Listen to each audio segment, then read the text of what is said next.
in the year of our Lord 1243, in a monastery nestled among misty hills in northern England, a young scribe named Thomas discovers an ancient manuscript that threatens to unravel everything he believes about his calling. As winter settles over the stone walls, Thomas must decide between preserving forbidden knowledge and honoring the vows that have given his life meaning. Good evening and welcome. I am glad you are here. Our story tonight takes us to a monastery scriptorium, where Thomas moves through his daily work of copying sacred texts with the kind of steady grace that soothes the restless mind. Settle yourself comfortably.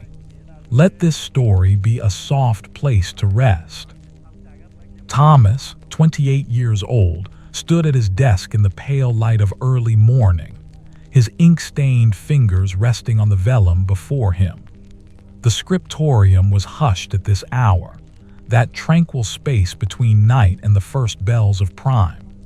Around him, the stone walls held the weight of centuries, and the air carried the faint, pleasing scent of parchment and lamp oil mingling with something older, the earthy warmth of ancient stone worn smooth by generations of devoted hands.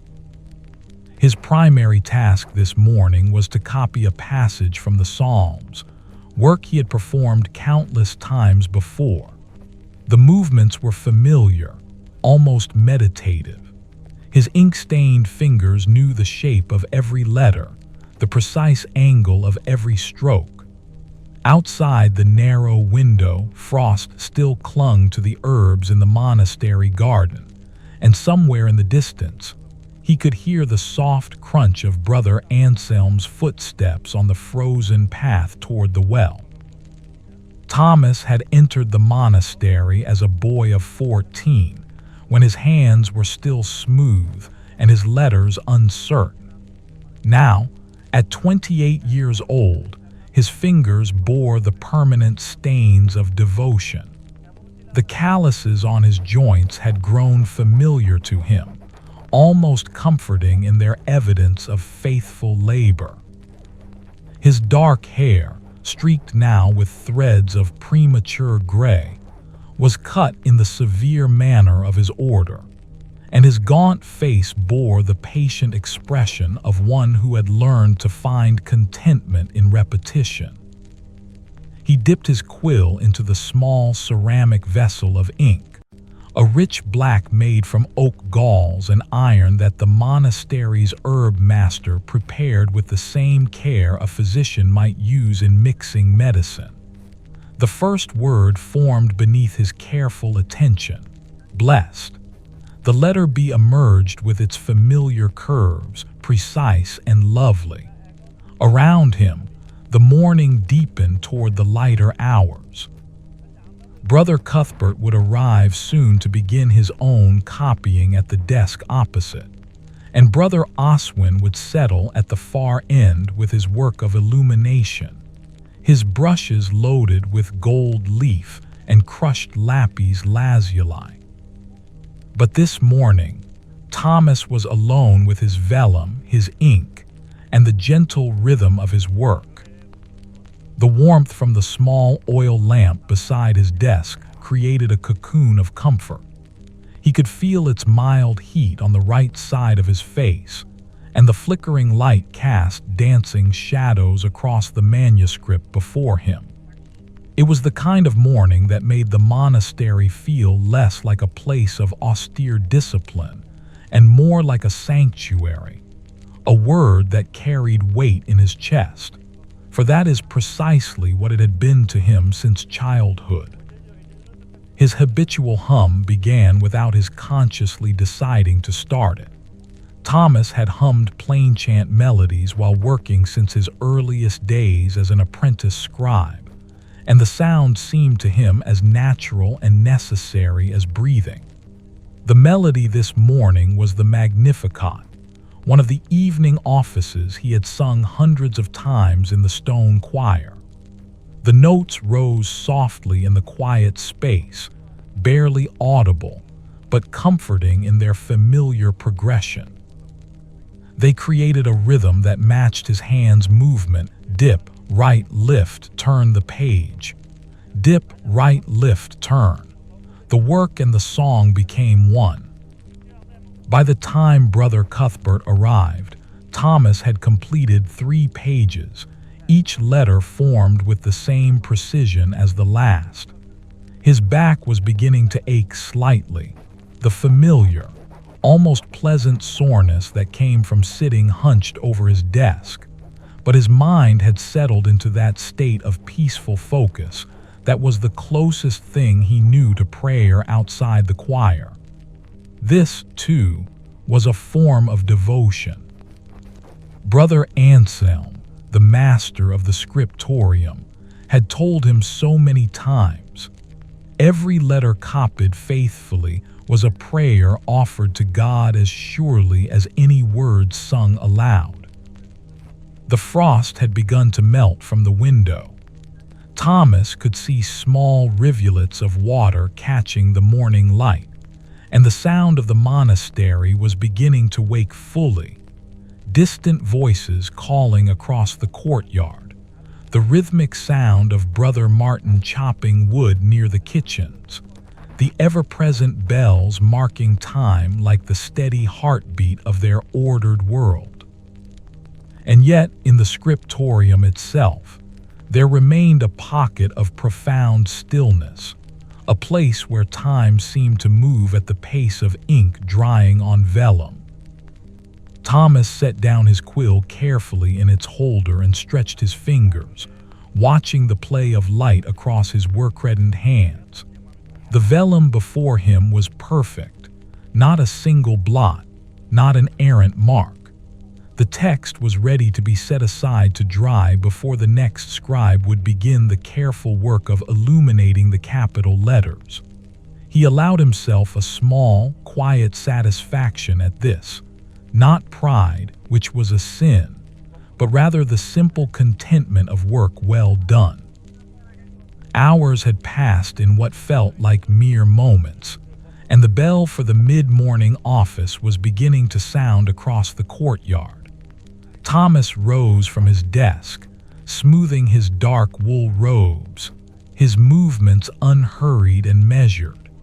He left the Scriptorium as he always did, walking through the stone corridors toward the choir, his footsteps barely audible on the worn floor. His mind was already settling into preparation for the offices to come. The familiar Latin words, the chanted responses, the way the stone walls seemed to amplify the sound of human voices raised in unison, until it felt almost as though the building itself was singing. This was the rhythm of his days, the gentle structure that held his life together. Copy, pray, eat the simple food the kitchens provided, walk the cloisters, sleep in his small cell, and rise again to begin the work anew. To most people, perhaps, such a life would seem monotonous, even oppressive. But to Thomas, 28 years old with his ink-stained fingers and his graying hair, it was a perfect expression of what he believed existence should be: ordered, purposeful, and contained entirely within the will of God. In the years since he had arrived as an uncertain boy, the monastery had become more real to him than any memory of his family or his life before these walls. The Scriptorium was his truest home. The vellum beneath his hands was the substance of his prayer, and the black ink that stained his fingers was the visible sign of his faith. He could not have imagined, on that quiet winter morning, that this tranquility was about to be disturbed, or that the very texts he devoted himself to copying might contain secrets that would challenge everything he had chosen to believe. Thomas, 28 years old, moved through the evening office with the same careful attention he brought to his copying work. His voice blended with the others in the choir, neither rising above nor falling below the measured chant. Around him, the stone walls held the accumulated prayers of centuries, and the candlelight created pools of amber warmth in the gathered darkness. When the office concluded, he did not linger as some of the brothers did, drawn into quiet conversation in the cloister. Instead, he made his way back toward the Scriptorium, his footsteps finding their familiar path through the shadowed corridors. There was still light enough to work for another hour or so before the winter darkness became complete. Brother Anselm had mentioned that morning that the Great Bible needed attention, a section of the Old Testament that required careful attention to ensure the lettering maintained its consistency, with pages copied months before. The Scriptorium was empty now, growing colder as the fire in the small brazier had burned low. Thomas knelt and added wood carefully, coaxing the flames back to life. The warmth began to return, and with it, the pleasant sense of sanctuary that this room always provided. He lit the oil lamps and settled at his familiar desk, running his fingers across the vellum that awaited him. But as he prepared his inks and arranged his quills, Thomas noticed something unusual. Near Brother Oswin's station, the illuminator's desk at the far end of the room, a leather-bound volume rested partially hidden beneath a pile of discarded parchment scraps. The covering had darkened with age, and its edges were worn in a way that suggested long handling. It was not a manuscript in progress. It was something else entirely, something that did not belong in the ordered collection of sacred texts. His initial impulse was to leave it undisturbed. The rule of the monastery was clear.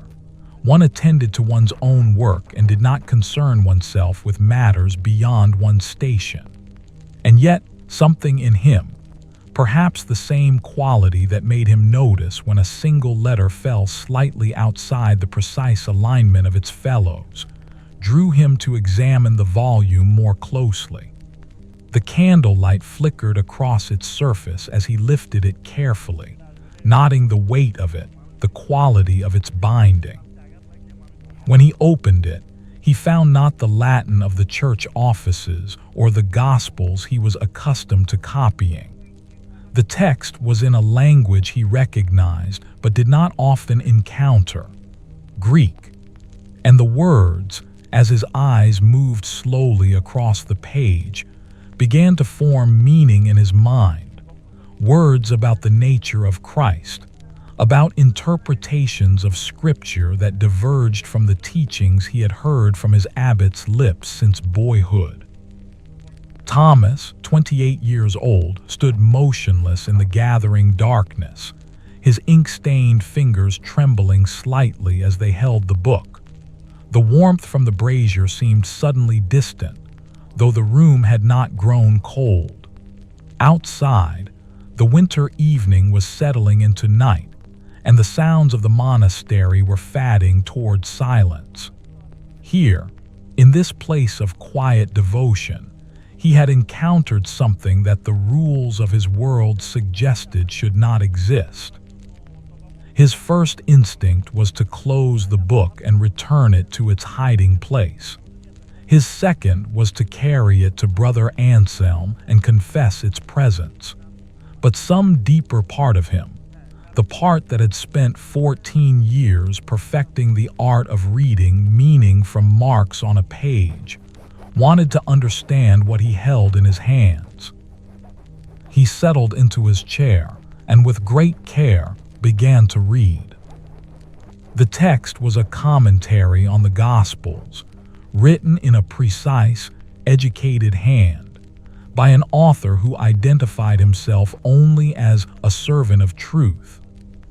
The author's thesis was that much of what the church taught about Christ's nature had been determined not by Scripture itself, but by political decisions made centuries before at the great councils. The true meaning of the texts, this mysterious author suggested, lay deeper than the official interpretations, and a devoted Christian might find himself at odds with church doctrine if he sought that truth earnestly enough. Hours seemed to pass, though Thomas could not have said how many. The oil in his lamp burned lower, casting longer shadows. His back began to ache from his stillness, and his eyes grew tired from the effort of reading Greek by candlelight. And yet he could not stop. Each page drew him further into an argument that was both familiar and utterly foreign. Familiar because it questioned and analyzed Scripture in the way his training had taught him to do, but foreign because it questioned the very foundations upon which he had built his understanding of faith. When at last he heard the distant bell marking the hour for evening rest, Thomas carefully closed the volume and sat in silence for a long moment. His hands were shaking now, not from cold, but from the tumult of thoughts moving through his mind. He looked around the Scriptorium as though seeing it for the first time. At the careful rows of manuscripts he and his brothers had labored to create, at the vellum awaiting his attention, at the perfect order that had seemed to him only this morning like a reflection of divine truth. That order now felt fragile, as though a single misplaced question might cause it to collapse entirely. He hid the book again beneath the pile of discarded scraps, though he did so with less conviction than he might have felt an hour before. Then he extinguished his lamps and made his way toward the dormitory, moving through corridors that suddenly felt less familiar, less comforting than they had that morning. In his narrow cell, Thomas lay on his thin pallet without undressing, his mind refusing to settle into the sleep that the rules of the monastery required.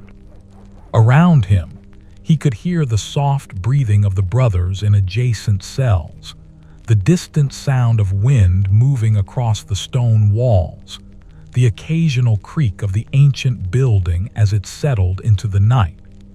These sounds, which had always soothed him, now seemed laden with questions he did not know how to answer.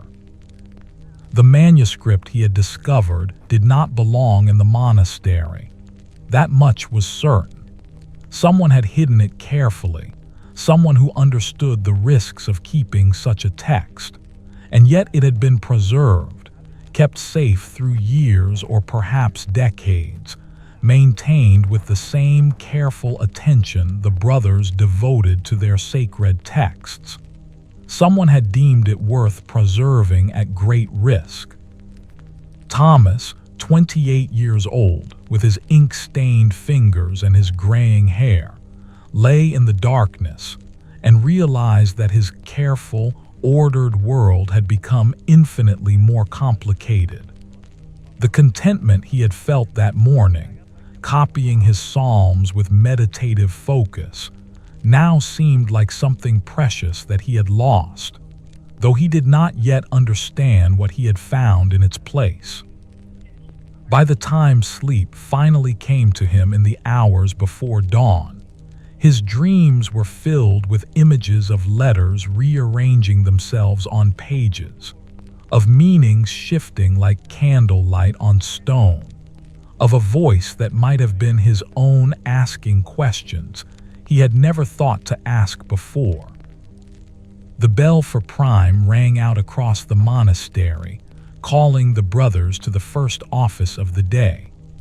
Thomas woke as he always did, rising in the cold darkness to don his robes and move toward the choir.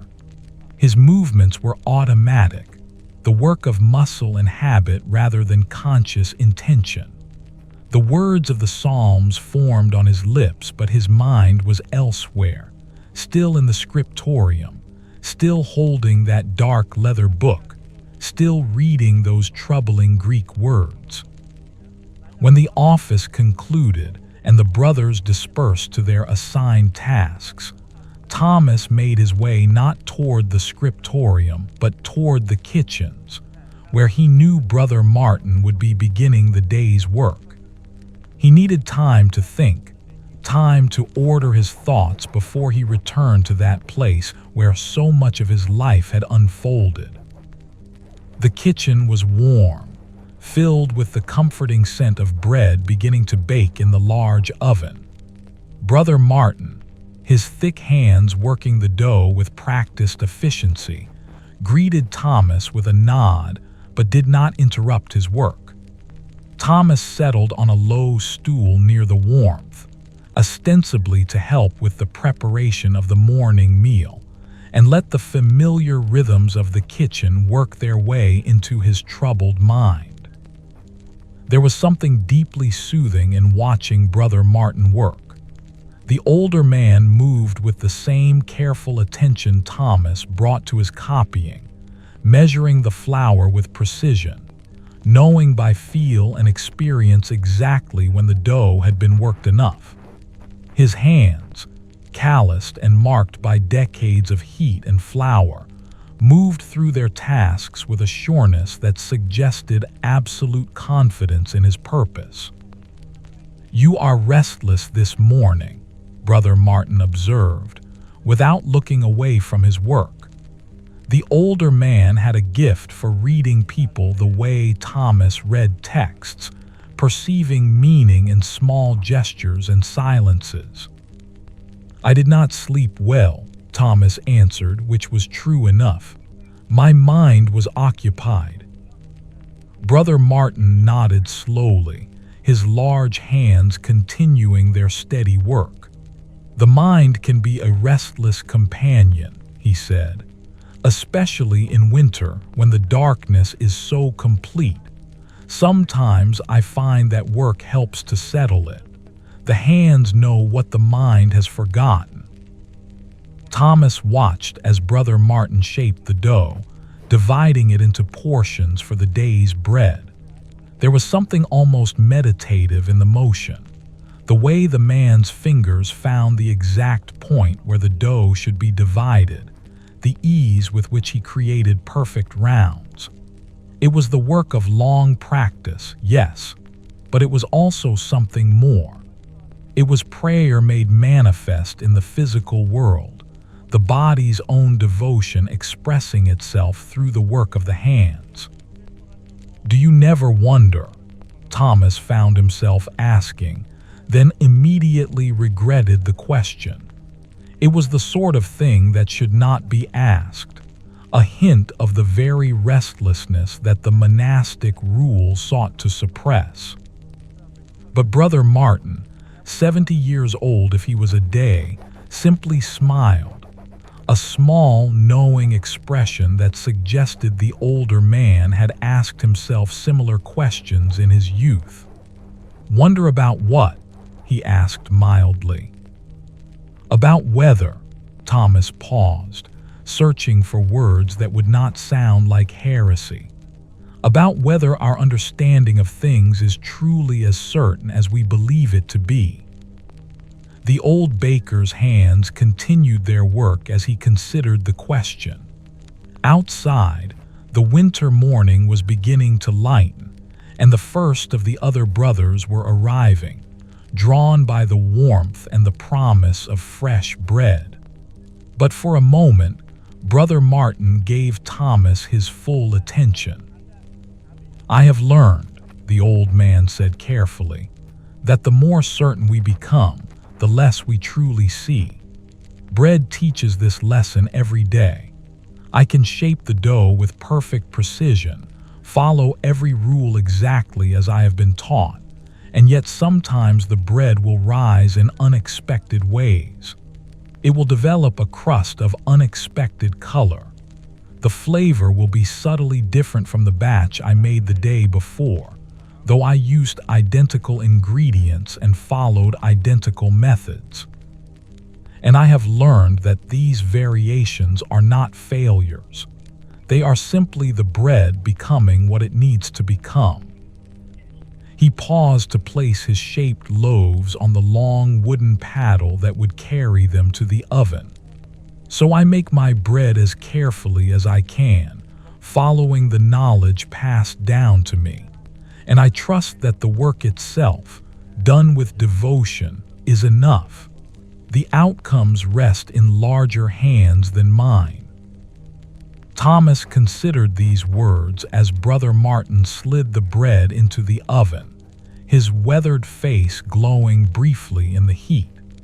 It was a wise answer, delivered with the kind of care that suggested the old man understood more than Thomas had initially thought. The morning progressed. Thomas helped prepare the morning meal, and when the time came for the mid-morning office, he moved with the other brothers toward the choir. His voice rose in the familiar chants, and something in the communal act of singing seemed to settle his mind, at least temporarily. There was a kind of safety in the words that had been sung by countless generations before him, safety in their antiquity, in their proven ability to carry the faith forward through centuries of change. But when the office concluded, and his work in the Scriptorium awaited him, that safety dissolved once more. Thomas, 28 years old, returned to his desk and tried to focus on the biblical text before him. His work that day was to continue with the Old Testament section, copying passages from the book of Job. The words were familiar to him. He had copied them before, and his fingers knew the shapes of the letters without his mind having to consciously direct them. But his thoughts kept drifting to the hidden manuscript, to the questions it contained, to the very different way those words seemed to interpret the nature of faith and doctrine. As the afternoon deepened, Brother Oswin arrived to continue his work on illumination at his station at the far end of the room. The illuminator was a man of perhaps 50 years, with the careful, precise movements of someone whose work required absolute focus. His colored inks and gold leaf were valuable materials, guarded carefully and used sparingly. Thomas had never conversed extensively with Brother Oswin. The illuminator was a quiet man, absorbed in his own work, but he suddenly found himself wondering about the older man in a different way. Had Brother Oswin placed the hidden manuscript where it was? Had he been the one to preserve it, to keep it safe through the years? The question was impossible to ask, of course. Even to hint at knowledge of such a text would be to implicate both himself and whoever had hidden it. And yet, as he watched Brother Oswin work, Thomas found himself studying the man's face as though the answer might somehow be visible in his features, in the set of his mouth, or the intensity of his focus. Brother Oswin did not look up from his work, but near the end of the afternoon, when the light was beginning to fail and Brother Oswin was preparing to depart, the older man paused at Thomas's desk. "Your lettering is very fine," he said simply, looking at the pages Thomas had completed. "Precise, consistent, beautiful. It is the work of someone who understands that devotion is expressed through attention to detail." "Thank you," Thomas replied, unsure whether this was merely a casual compliment or something more. "But I have noticed," Brother Oswin continued, his voice remaining mild and conversational, that your mind seems to be wandering today. Your letters are perfect, but they lack the sense of peace that usually inhabits your work. You are writing the words of Job, but your spirit is troubled. This is evident to anyone who knows how to read such signs. Thomas felt his heart quicken. I did not sleep well, he said carefully. No, Brother Oswin agreed. You did not, and I wonder if perhaps you encountered something that has given you cause for restlessness. The illuminator's eyes, when they met Thomas's, were kind but penetrating. The question is not whether you found something, young brother. The question is what you will choose to do about it. Before Thomas could formulate any response, Brother Oswin turned and made his way out of the Scriptorium, leaving Thomas alone with his thoughts and the gathering darkness. The implications of this exchange were not lost on him. Brother Oswin knew about the manuscript. Perhaps he had even placed it where Thomas would find it. And the older man was suggesting in his careful way that Thomas had a choice to make, though what those choices were and what the consequences of each might be remained unclear. Thomas finished his work as the light failed completely, relying on the oil lamp beside his desk to guide his quill. When he set down his tools at last, his hands were shaking again, not from cold this time, but from the weight of a decision that he could no longer avoid. He could report the manuscript to Brother Anselm. He could confess his discovery and let the authorities of the monastery determine what should be done. This would be the safe choice, the choice that aligned with his vows and his duty. Or he could continue to read. He could seek to understand what Brother Oswin had preserved, what the mysterious author had deemed important enough to risk so much for. This would be a choice made in darkness, a choice that violated his vows and put his soul in jeopardy. Thomas, 28 years old, rose from his desk and made his way toward his cell. The evening office was approaching, and he needed time alone to consider which path his life would now take. The monastery around him seemed to hold its breath, waiting for his decision, as though the very stones understood that something significant was shifting in the careful order of his world. Outside, the winter night deepened, and the stars emerged one by one above the monastery's ancient roof, witnessing nothing and everything at once. Thomas knelt in his cell as the bell for Vespers rang across the monastery, but his prayer that evening was not the familiar liturgy. Instead, he knelt in silence, his work-reddened hands folded before him, his mind turning over the choice that had presented itself. The candlelight flickered across the rough stone wall, casting shadows that seemed to shift and reform like thoughts taking shape. He had chosen to return to the manuscript. This much he knew, but the choice felt less like a decision made and more like a current he had surrendered to, allowing himself to be carried in a direction he had not consciously set. After the evening office, after the simple meal in the refectory where one of the brothers read aloud from the lives of the saints, Thomas made his way not to his cell but to the Scriptorium once more. The monastery was settling into its night rhythm. Most of the brothers were either in their cells or in the dormitory, preparing for sleep. The corridors were lit only by the small oil lamps that burned perpetually before the images of saints, casting the stone passageways into a kind of sacred twilight.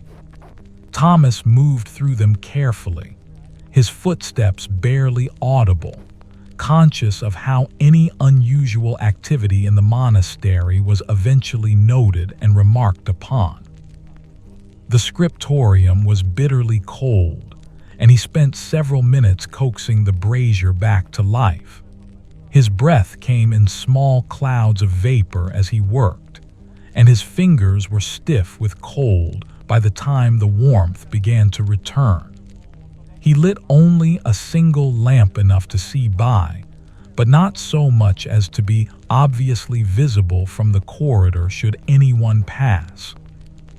Then, with a care that bordered on reverence, Thomas retrieved the hidden manuscript from beneath the pile of discarded parchment scraps.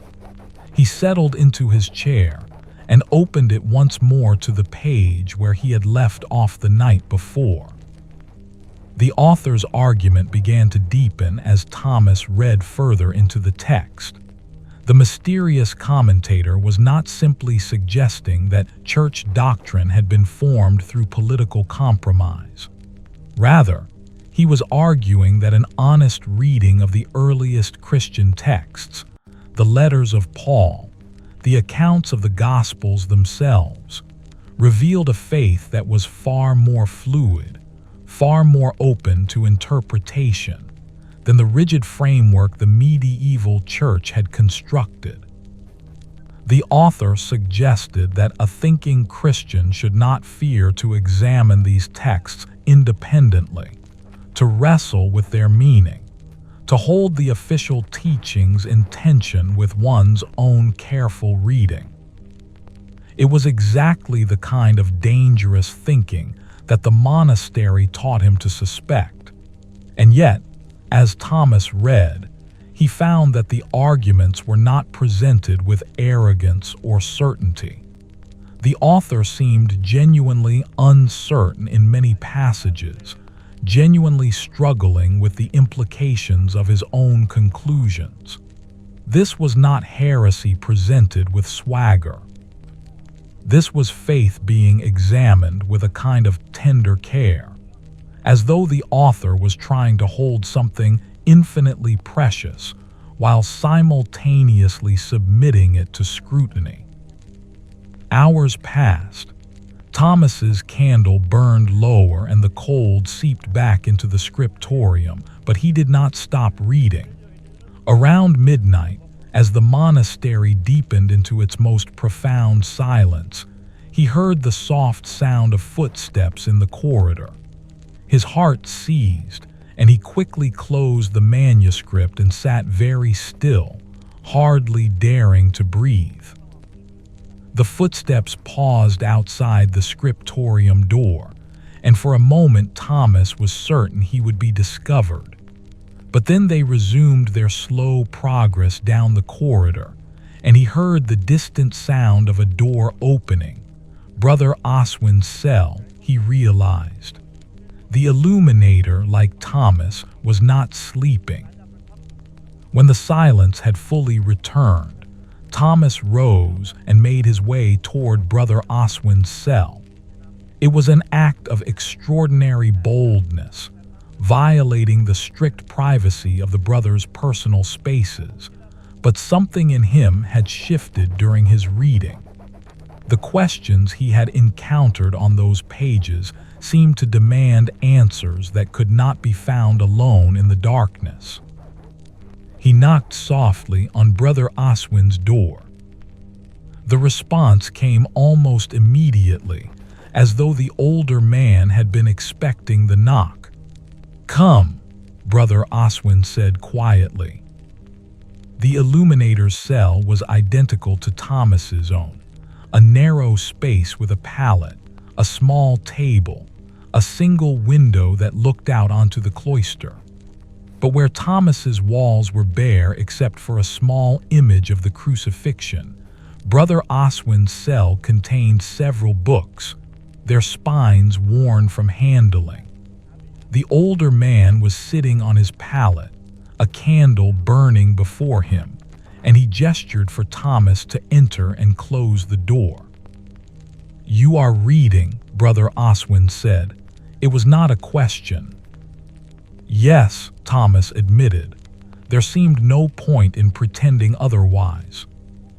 And you have questions? Many, Thomas replied. His voice sounded strange to his own ears, as though it belonged to someone else. Brother Oswin, where did that manuscript come from? How long has it been hidden here? The illuminator gestured for Thomas to sit, and the younger man settled carefully on the edge of the bench near the older man's table. Brother Oswin's face, in the candlelight, showed all of his perhaps 60 years, but it was a face marked not by hardness, but by a kind of gentle wisdom. That particular copy came to us through Brother Anselm's predecessor, Brother Oswin said slowly. A man named Brother Cormac, who died 30 years ago. When he was dying, he entrusted the manuscript to me, asking me to preserve it, not to hide it exactly, but to keep it safe until the right person came who would understand its value. And you believed I was that person? Thomas asked, surprised. I believed you might become that person, Brother Oswin corrected gently. I noticed that you questioned more than most of the younger brothers. You read not just with obedience, but with genuine curiosity. And I perceived in you a hunger for understanding that went beyond simple piety. So I arranged for the manuscript to be visible enough that you might find it, but hidden enough that your discovery would be your own choice. Thomas felt something shift in his chest, a mixture of gratitude and trepidation. If we are discovered, then we will face the consequences, Brother Oswin finished calmly. But I have lived long enough to understand that some truths are worth the risk. Not all truths, perhaps, but some. They sat in silence for a moment, the candlelight creating a small sphere of warmth and security in the cold cell. Outside, the monastery slept, unaware that this conversation was taking place, unaware that two of its brothers were engaged in an act that could be construed as heresy. Tell me about Brother Cormac, Thomas said at last. Brother Oswin smiled, a small, sad expression that suggested the memory was both precious and painful. He was a remarkable man. He had studied in Paris before entering the monastery, and had encountered many different schools of thought about scripture and theology. And he became convinced that much of what we teach is correct, yes, but incomplete. That the full richness of the faith cannot be contained within the rigid doctrines the Church has constructed. He began to collect texts that offered alternative perspectives, not heretical texts, you understand, but texts that simply ask different questions than we are accustomed to asking. And the Church would not approve, Thomas said quietly. No, Brother Oswin agreed. The Church teaches obedience, and rightly so. But Brother Cormac believed that obedience to doctrine should not require us to abandon the capacity to think, to question, to read carefully and critically. These are not inherently sinful acts, and yet, in the current climate of the Church's authority, they are viewed with deep suspicion. Thomas thought of his own daily work, the careful copying of texts, the precise attention to every letter. But we are trained to read carefully, he said. We are taught to understand the nuances of language, to perceive meaning beyond the surface of the words. How can we do this and then be forbidden to apply those same skills to Scripture itself? Precisely, Brother Oswin said, and there was something like approval in his voice. You are beginning to perceive the contradiction.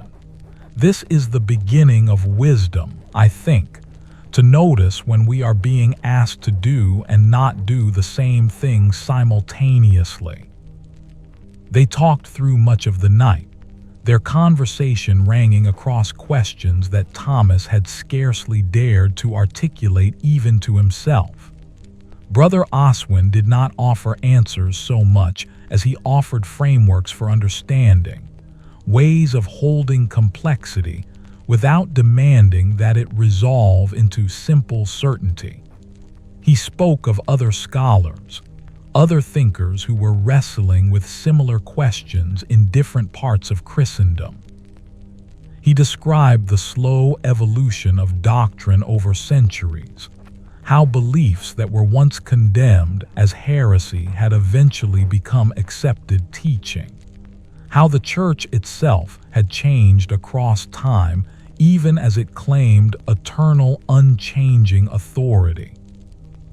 And slowly, Thomas began to understand that the choice before him was not between obedience and rebellion, though it might appear that way. Rather, it was between two different kinds of devotion, one that expressed itself through unquestioning acceptance of authority, and one that expressed itself through engaged, careful, loving questioning of the tradition that had shaped him. "I do not ask you to reject your vows," Brother Oswin said as the first gray light of dawn began to show at the narrow window. "The monastic life is a good path, and the disciplines it teaches are valuable. But I ask you to consider whether true devotion might include the freedom to examine carefully, to think deeply, to hold multiple perspectives in tension, without demanding that one of them be rejected entirely." When Thomas finally returned to his cell, the bell for matins was already ringing. He had not slept, and yet he felt oddly refreshed, as though some great weight had been lifted from him, even though the actual situation he faced had become, in practical terms, more complicated and more dangerous. Over the following weeks, a new rhythm established itself in Thomas's life. By day, he continued his work as before, copying texts with meticulous precision, singing the offices with the other brothers, participating in the routines that structure monastic life. To any observer, nothing had changed. His work remained beautiful, his demeanor remained humble, his attention to the rule remained impeccable. But in the quiet hours, late at night, or in the rare moments when the scriptorium was empty, Thomas read. He worked through the hidden manuscript carefully, often twice over passages that challenged his understanding. And occasionally, he would find Brother Oswin in the scriptorium, and they would discuss what Thomas had read, turning over the questions it raised, exploring implications that Thomas had not initially perceived. The work-reddened hands that had once known only devotion to copying sacred texts now held texts that questioned the very foundation of church authority. And Thomas, 28 years old with his graying hair and his habits of long practice, discovered that he was capable of holding two seemingly opposite things in his mind simultaneously: a genuine love for the monastic life and the contemplative tradition it embodied, and a genuine hunger to understand faith more deeply, to question more carefully, to think for himself in ways that the official teaching discouraged. Winter deepened, and the monastery grew colder. The stone walls seemed to hold the cold rather than provide shelter from it, and Thomas's cell became nearly unbearable at night. And yet there was something about this discomfort that seemed appropriate to his situation, a physical expression of the tension he was learning to inhabit.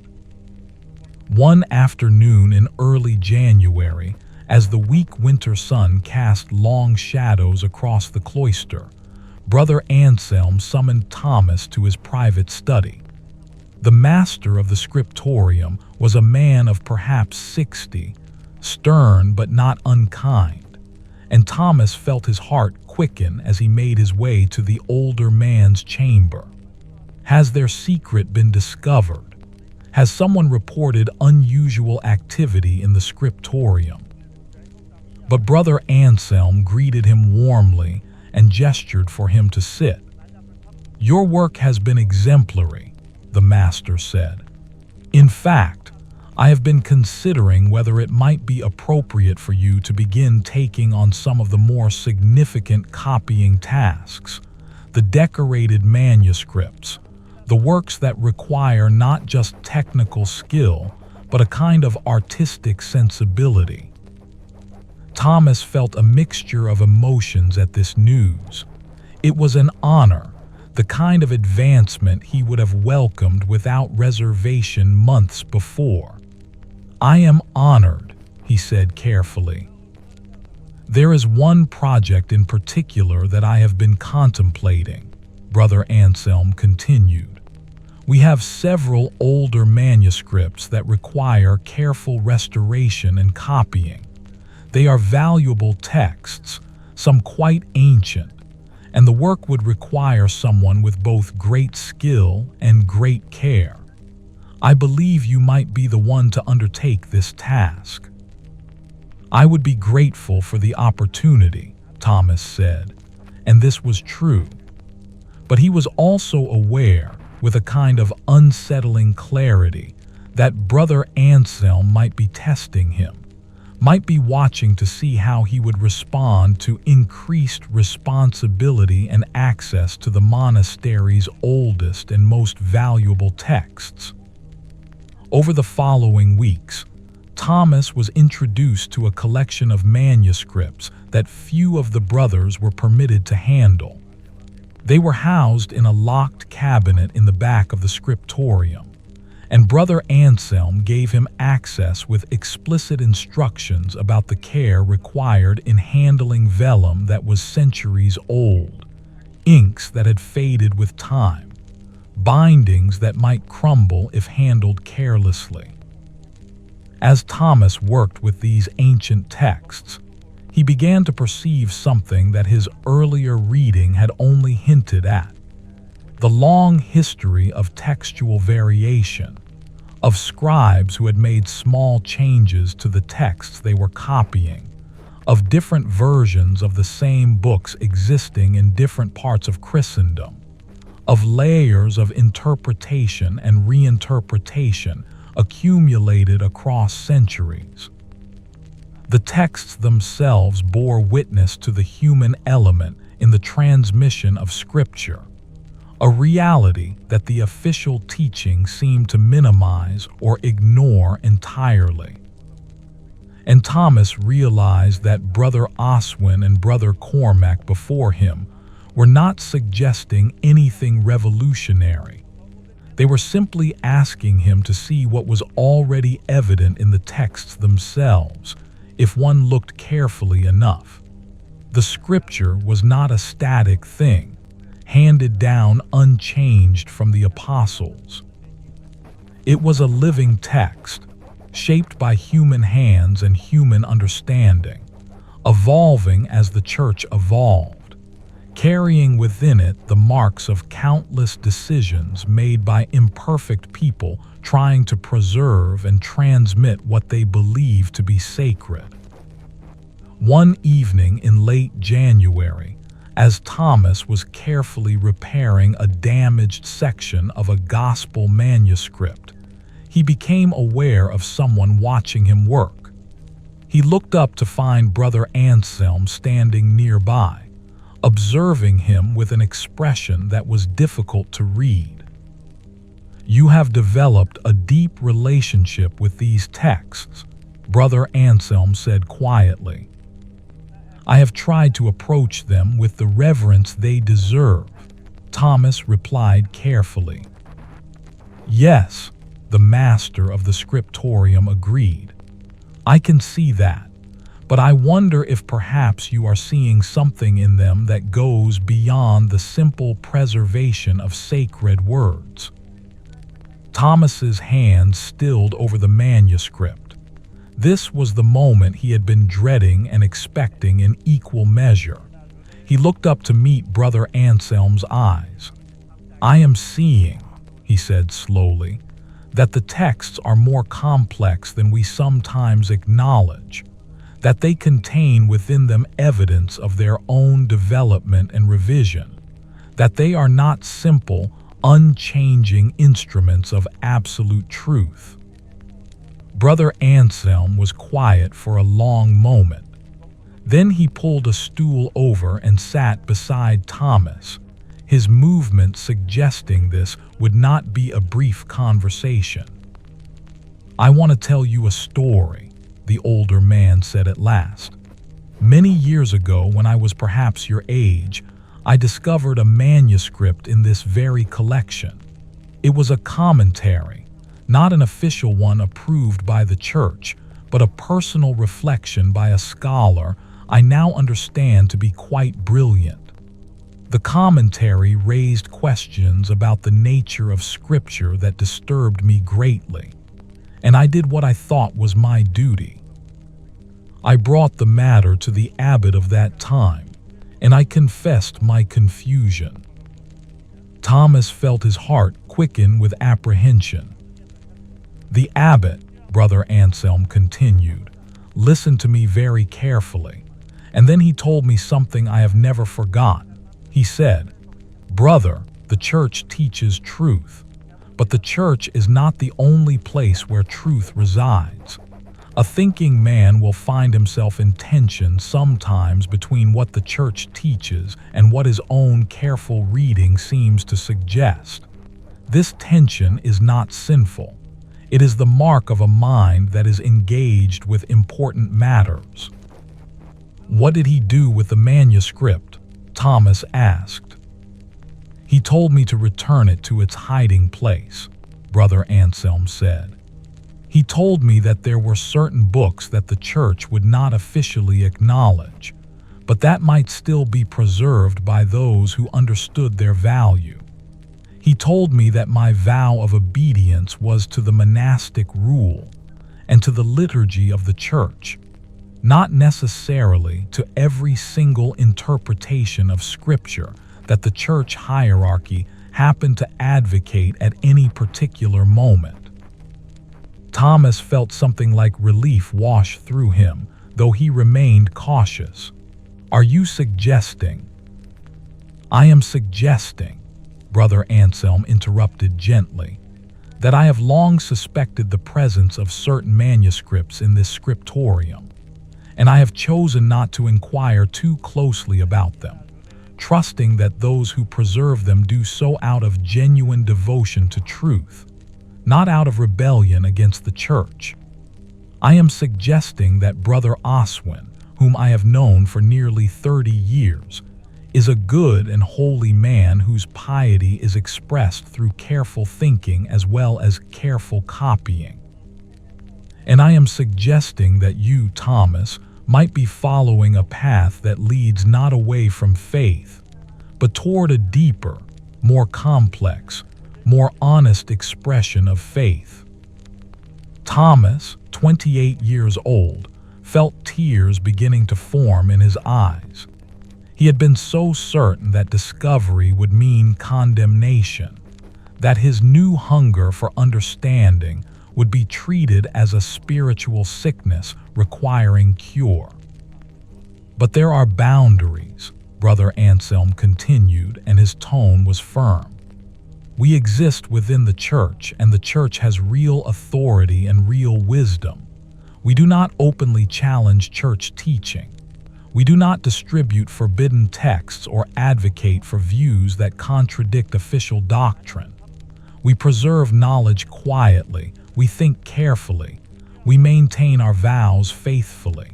And in this way, we honor both our commitment to the church and our commitment to truth." "I understand," Thomas said. "Do you?" Brother Anselm asked, and there was something searching in his gaze. "Because what I am describing is a path of considerable difficulty. It requires living in tension, in uncertainty, without the comfort of absolute answers. It requires obedience and questioning existing simultaneously. It is easier in some ways to accept everything without thought. It is also easier to reject everything and walk away. But to live in the middle, to be both a devoted monk and a thinking scholar, this requires a kind of strength that not everyone possesses." "I believe I am capable of it," Thomas said quietly. Brother Anselm nodded slowly. "Yes," he said, "I believe you are, and so I am going to entrust you with the key to the cabinet where the oldest manuscripts are kept. Not all of the brothers have this access, but I believe you can be trusted to read deeply, to think carefully, and to keep silent about what you discover. Is this trust well placed?" "It is," Thomas said. "I give you my word." That night, as Thomas lay in his cold cell, he found that sleep came more easily than it had in months. The tension that had been coiling in his chest since he first discovered the hidden manuscript had not disappeared. It would likely never disappear entirely. But it had transformed into something different.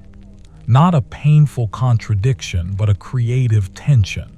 A space where genuine faith and genuine thinking could exist together. Outside, the winter wind moved across the monastery's ancient roof, and the stars wheeled overhead in their eternal patterns, indifferent to the small struggles and awakenings happening below in the stone buildings where monks kept their vigil through the night.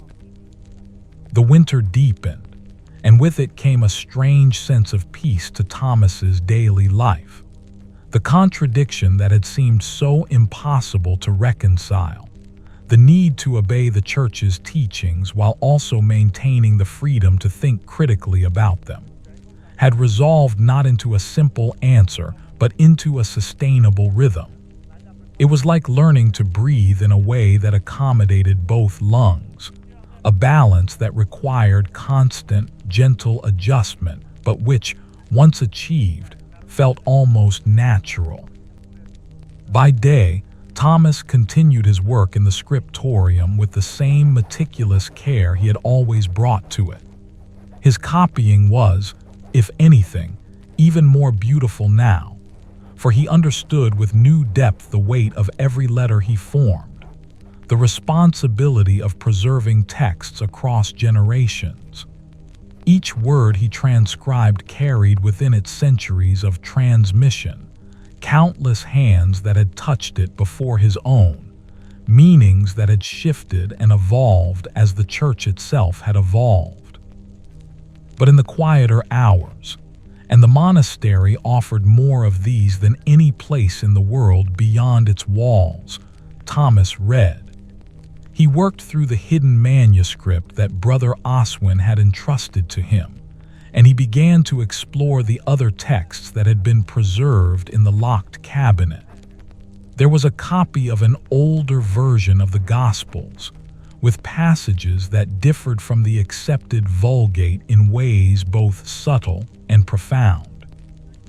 There were commentaries by scholars whose names had been deliberately obscured or removed. There were fragments of texts in languages Thomas had to labor to understand: Greek, Hebrew, even a bit of Syriac that required him to consult with the monastery's only scholar of Eastern languages. And slowly, Thomas's understanding of Scripture deepened in ways that the standard curriculum of the monastery would never have permitted. He began to perceive the development of doctrine across centuries, the way earlier, simpler understandings of Christ's nature had been refined and complicated by theological argument and political necessity. He saw how the texts themselves contained within them voices and perspectives that did not always cohere, that sometimes seemed to be in genuine disagreement with one another. This knowledge should have disturbed him. In theory, it contradicted the comfortable certainty that the Church offered, the assurance that truth was clear, accessible, unchanging. And yet, paradoxically, it deepened rather than diminished his faith. For he began to understand that the very complexity he was discovering was itself a kind of miracle, that the texts had survived at all, that they had been preserved with such care across so many centuries, that the Church itself had maintained them despite the dangers posed by the conclusions they might generate. In February, Brother Oswin asked him to accompany the older man on a journey to a neighboring monastery. It was not an unusual occurrence. The monasteries of the region maintained contact with one another, and occasionally brothers would travel to exchange manuscripts or consult on matters of scholarly importance. But Thomas understood, as they prepared for the journey, that this was something more significant. They departed on a cold, gray morning, when the frost still covered the ground and the weak sun had not yet burned it away. Thomas had traveled little since entering the monastery at 14, and the sensation of moving through the world beyond the familiar walls was disorienting and exhilarating in equal measure. The roads were muddy from winter thaw, and their progress was slow. They rode on sturdy monastery horses, and Brother Oswin maintained a steady, unhurried pace that suggested no great urgency about reaching their destination. "Where are we truly going?" Thomas asked as they paused at midday to rest the horses and eat the bread and cheese they had brought. "To visit a scholar," Brother Oswin replied, "a man named Master William who lives in a small settlement not far from Durham. He was once a Dominican friar, but he has left the order to pursue his studies more independently. He maintains a small library and corresponds with thinkers throughout Christendom." "And why are you taking me to him?" Thomas asked. "Because," Brother Oswin said with a small smile, "I believe you are ready to understand that your reading does not occur in isolation. There are others who are asking similar questions, seeking similar understanding. The Church may teach obedience and uniformity of belief, but the reality is that serious thinkers everywhere are wrestling with these same tensions. You are not alone in your questioning, Thomas. You are part of a great conversation that spans continents and centuries." The journey took 3 days. They stayed the nights at other monasteries, where the brothers provided simple hospitality, and where Oswin exchanged news and gossip with other monks.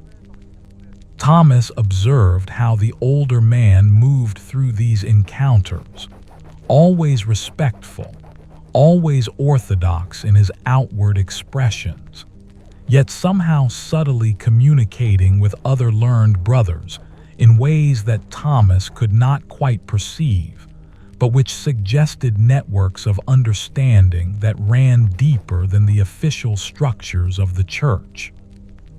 Master William's dwelling was a small stone house on the outskirts of a modest village. It was surrounded by evidence of learning, books stacked on shelves, parchment scattered across tables, ink stains on the wooden floors. The scholar himself was perhaps 70 years old, with the intense, focused gaze of someone who had spent decades reading in candlelight. He received Brother Oswin with obvious affection, and he welcomed Thomas with a courtesy that suggested Oswin had already described the younger man to him. They spent the afternoon in conversation, wrangling across questions of theology, scripture, history, and philosophy. Master William had studied in Paris, had known some of the great scholars whose works Thomas had begun to read in the hidden manuscripts. He spoke of movements of thought that were slowly reshaping European Christianity, not through official channels, but through the careful, quiet work of thinkers who maintained their commitment to the Church, while also maintaining their commitment to truth-seeking.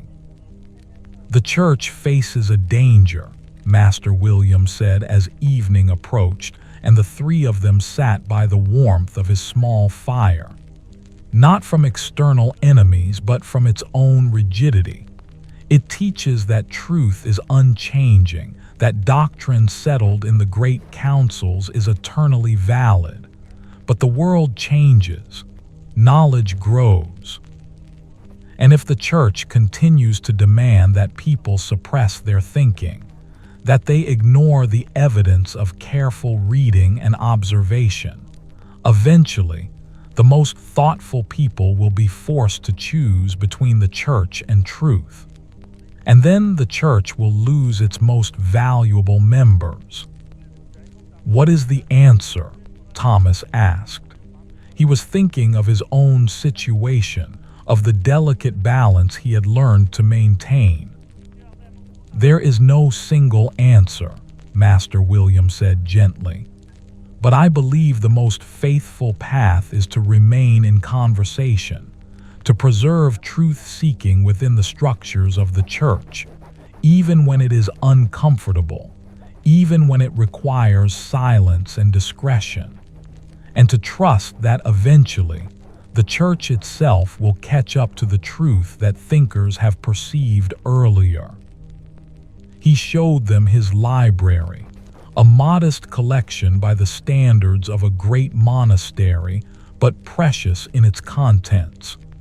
Thomas recognized some of the texts he had read in the hidden cabinet.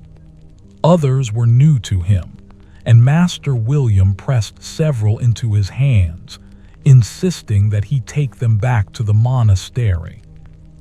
"These are dangerous materials," the old scholar said. "In the wrong hands, they could cause great trouble, but in the hands of a thoughtful young man like yourself, committed to both faith and truth, they are seeds of understanding that may bear fruit in ways that honor both the Church and the pursuit of knowledge." The return journey took them on a slightly different route, and Brother Oswin used the extra time to show Thomas the landscape, pointing out the locations of other monasteries, other centers of learning, describing the networks of connection that linked serious thinkers across the Christian world. It was, Thomas realized, an education in the real structure of intellectual life, very different from the official hierarchies of the Church, hidden but persistent, maintained through careful correspondence and quiet meetings like the one they had just concluded. By the time they returned to their monastery, Thomas felt as though he had traveled not just across the landscape, but through an entirely different dimension of reality. The monastery's walls were still familiar, but they now seemed to enclose something far more complex than he had previously understood. There were currents of thought moving through the community, subtle acknowledgments passing between learned brothers, a kind of hidden conversation that ran parallel to the official teaching. Spring arrived late that year, and with it came a kind of tentative renewal to the monastery's life. The snow retreated from the cloisters, and the gardens began their slow emergence from dormancy. Thomas found himself spending more time in the Scriptorium, taking on new copying projects, deepening his mastery of the texts in the locked cabinet. And in May, Brother Anselm approached him with a proposition that surprised and honored him in equal measure.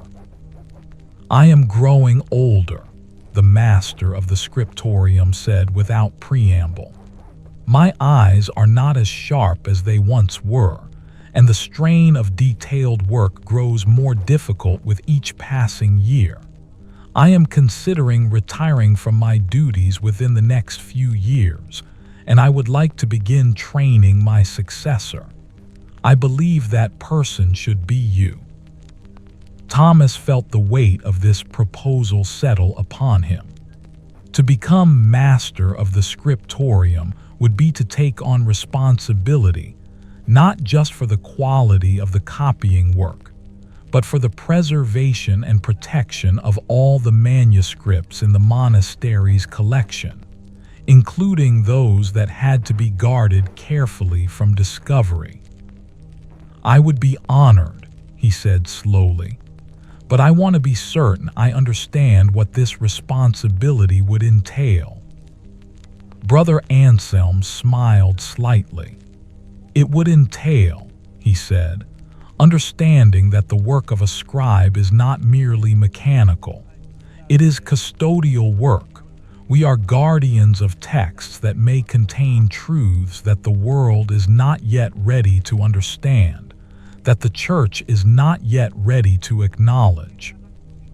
The master of the Scriptorium must be someone who can preserve these texts faithfully, who can allow serious thinkers to read them, while also maintaining the discretion necessary to protect both the texts and those who preserve them. I believe you have the character and the judgment to do this." "Then I accept," Thomas said. Over the following months, Brother Anselm began to gradually hand over his responsibilities to Thomas. He showed him the intricate system of record keeping that tracked which manuscripts were in which locations, which brothers had access to which texts, and how information about particularly valuable or sensitive works was encoded in ways that only those in authority would understand. He introduced him to the correspondence that occurred with other monasteries, the careful language used to refer to texts that could not be openly discussed. He taught him the art of reading administrative communications with an eye toward perceiving what was being said beneath the surface of the official language. And as Thomas learned to inhabit this new role, he began to perceive the full complexity of Brother Anselm's position. The older man had spent nearly 30 years as master of the Scriptorium, and in that time, he had developed a remarkable ability to maintain the quality and faithfulness of the monastery's official work, while simultaneously protecting and preserving texts that challenged official teaching. He had done it through a combination of discretion, intelligence, and a kind of gentle firmness that made it difficult for anyone to question his authority or his judgments. In June, as the monastery's gardens moved into their fullest abundance, Thomas found himself working alongside Brother Oswin in the early morning hours, copying texts that had been damaged by age and use, carefully restoring their faded letters so that future generations could read them. It was work that felt deeply meaningful to him, a tangible expression of the role he had come to understand himself playing, preserving knowledge, maintaining continuity with the past, serving as a link in a chain of transmission that stretched backward into antiquity and forward into an unknowable future. "You are ready," Brother Oswin said as they worked, his brush moving carefully across a faded passage of ancient Greek. not just in your skills, which are excellent, but in your understanding of what this work truly means. You understand that we are not preserving text for its own sake, but for the sake of the human minds that will engage with it, think about it, be changed by it. I am still uncertain sometimes, Thomas admitted. I wonder if what we are doing is truly faithful to our vows, or whether we are deceiving ourselves. Good, Brother Oswin said, and there was something almost fierce in his expression. A man who never wonders about such things is either a fool or a saint, and saints are far rarer than we would like to believe. The uncertainty you feel is not a sign of failing faith. It is a sign that you are taking your commitment seriously, both your commitment to the church and your commitment to truth. In July, Brother Anselm formally transferred the keys to the manuscript cabinet to Thomas. The ceremony was simple, just the two of them in the locked room, surrounded by centuries of careful copying, generations of preserved knowledge. Brother Anselm pressed the heavy iron keys into Thomas's hands. "These represent trust," the older man said. "Not just from me, but from all those who have preceded us in this role, from the abbot who protected Brother Cormac's manuscript, from Brother Oswin who preserved it after him, and from all the other careful thinkers and faithful monks who have believed that the pursuit of truth is itself a form of devotion. I am now placing that trust in your hands. See that you honor it." Thomas, now 30 years old, felt the weight of the keys, both the literal weight of the iron and the metaphorical weight of the responsibility they represented. His work-reddened hands, which had spent 14 years learning to form letters with perfect precision, would now guard the very texts that those letters had preserved. That night, Thomas walked through the monastery's cloister in the long twilight of summer. The sun would not fully set for hours yet, and the stone buildings glowed with warm light. The gardens filled the air with the scent of herbs and growing things. Somewhere in the distance, he could hear the brothers singing vespers, the familiar chants that he had sung countless times since entering this community at 14 years old. He thought of the boy he had been then, uncertain, hungry for meaning, seeking safety and order in the monastic life. And he thought of the man he had become, still seeking meaning, but now understanding that genuine meaning often lay in complexity rather than simplicity, in questions rather than answers, in the delicate balance between obedience and thought. Thomas, 30 years old now, with his ink-stained fingers and his graying hair, held the weight of the monastery's most precious secrets. And he understood, with a clarity that came from months of careful reading and thoughtful conversation, that this was precisely where his faith had been leading him all along. Not to certainty, but to stewardship. Not to answers, but to the careful, faithful maintenance of the space where answers might eventually be discovered. The bell for Compline rang across the monastery, calling the brothers to the final office of the day.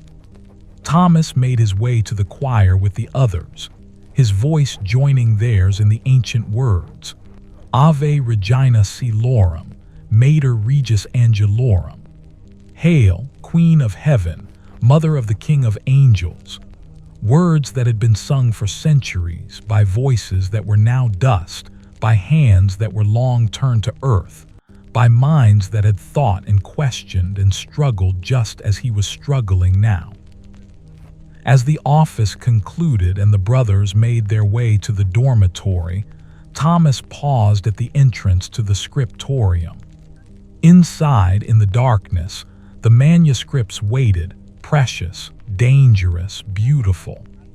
All of human understanding is preserved in ink and vellum, waiting for minds thoughtful enough to read them, faithful enough to preserve them, brave enough to be changed by them.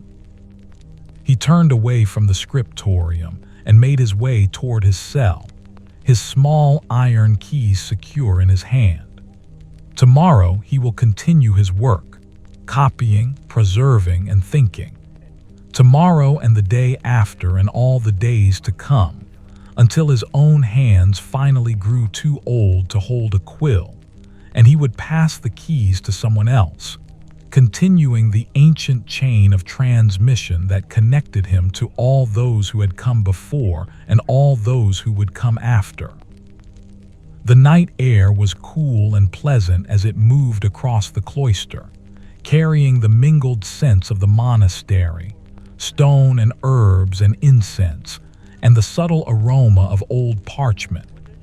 And Thomas, 30 years old, at peace in a way that neither certainty nor doubt could have provided, found himself thinking that this was enough. This quiet work, this careful preservation, this balance between obedience and truth, this was enough.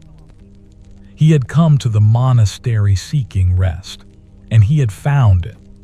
But he had found something more valuable as well. The understanding that true rest was not the absence of struggle, but the struggle itself undertaken with purpose and grace, with hands that knew their work and a heart at peace with the complexity of faithful living.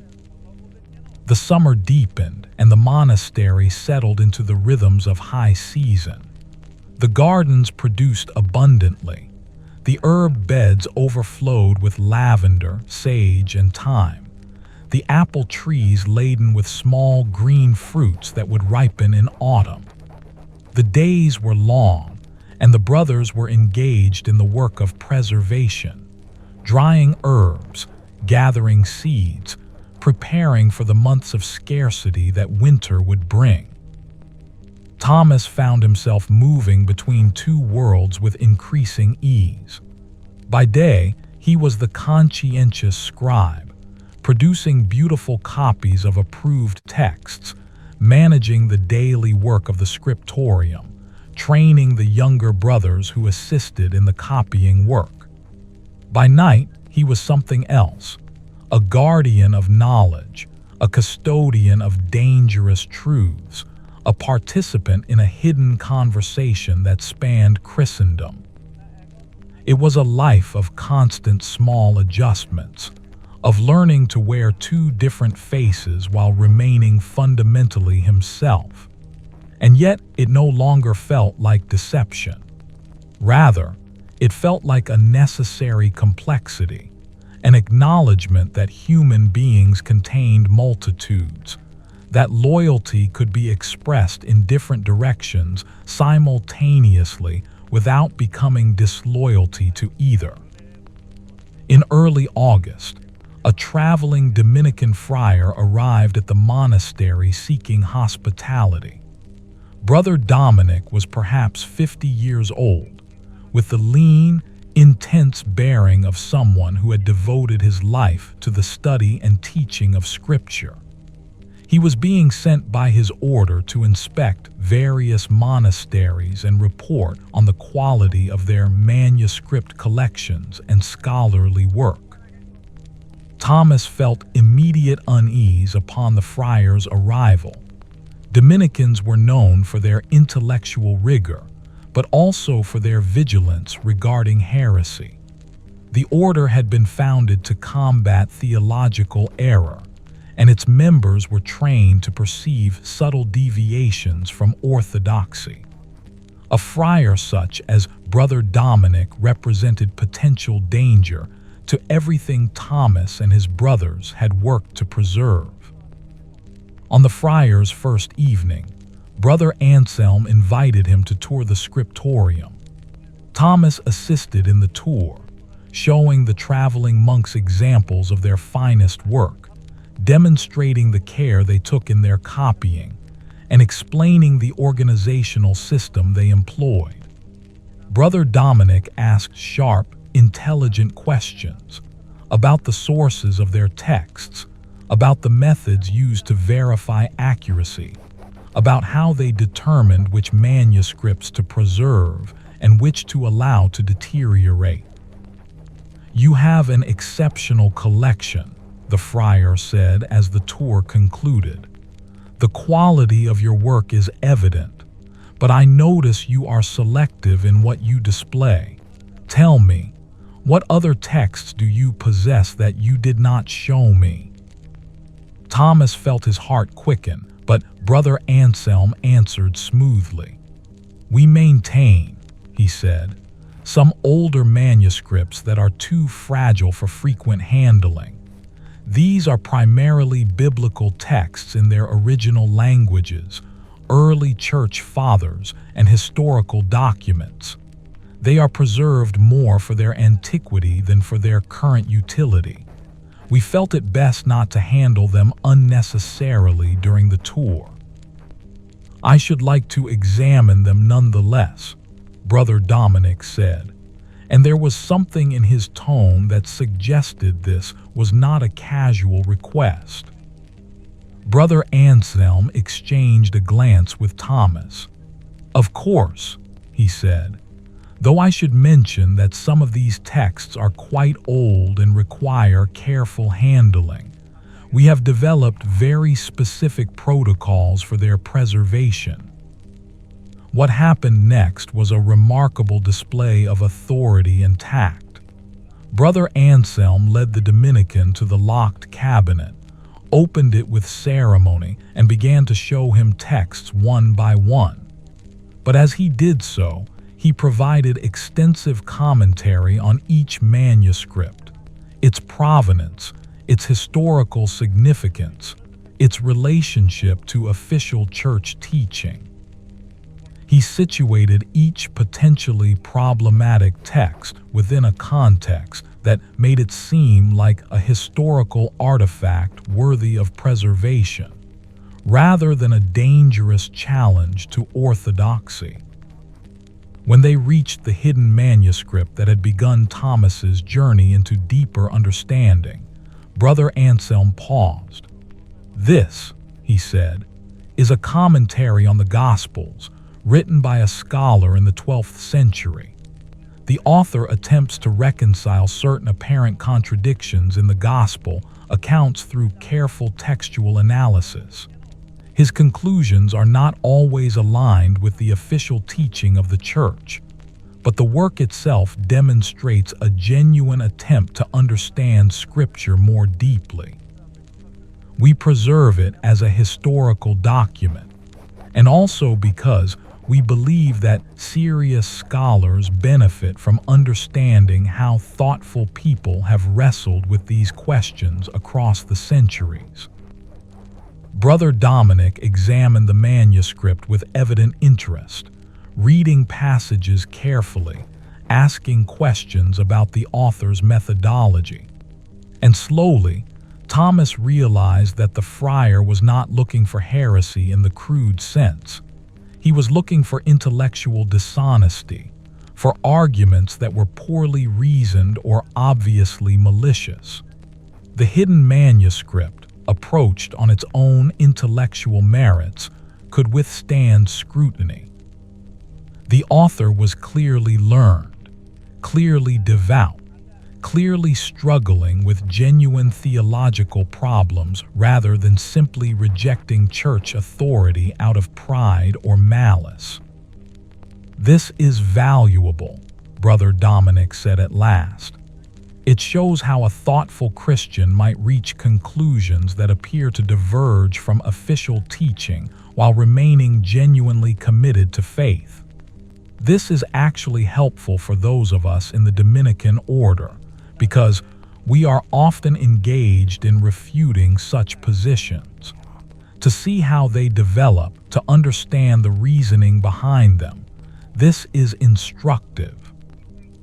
Over the following days, Brother Dominic spent considerable time in the Scriptorium, examining texts, asking questions, engaging Thomas and Brother Oswin in discussion about methodology and interpretation.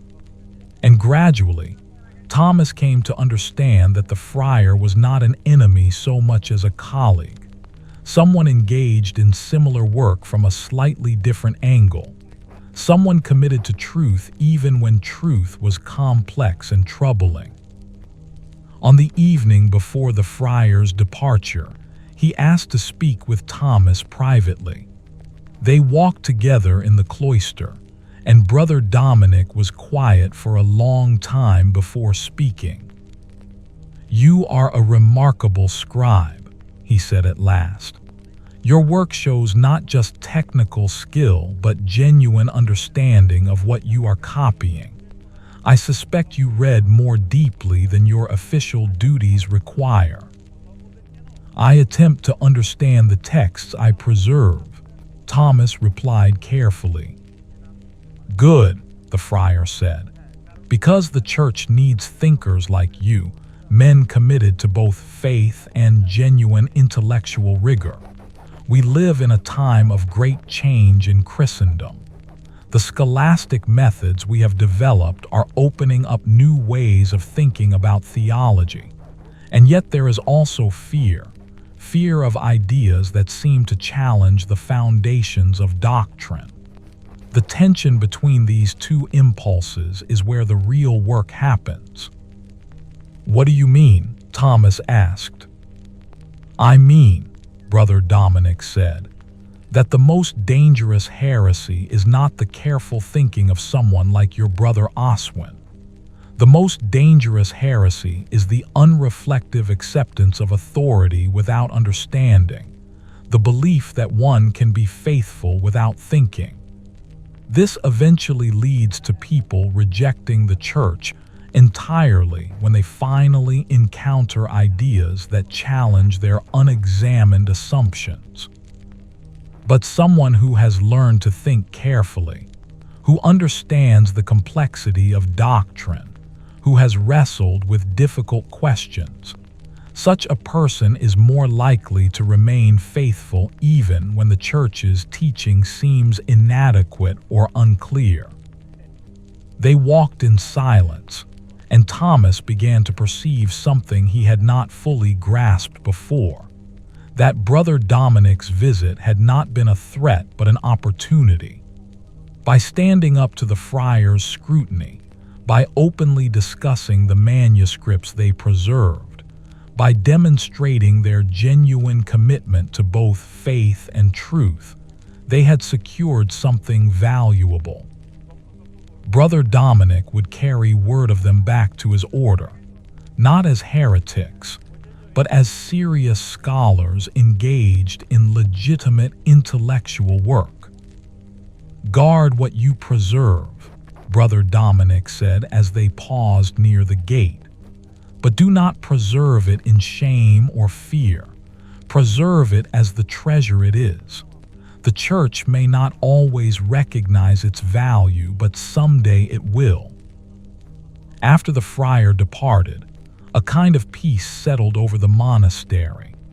It was as though a test had been passed, a validation that their careful work was neither deceptive nor heretical, but rather a necessary expression of genuine faith.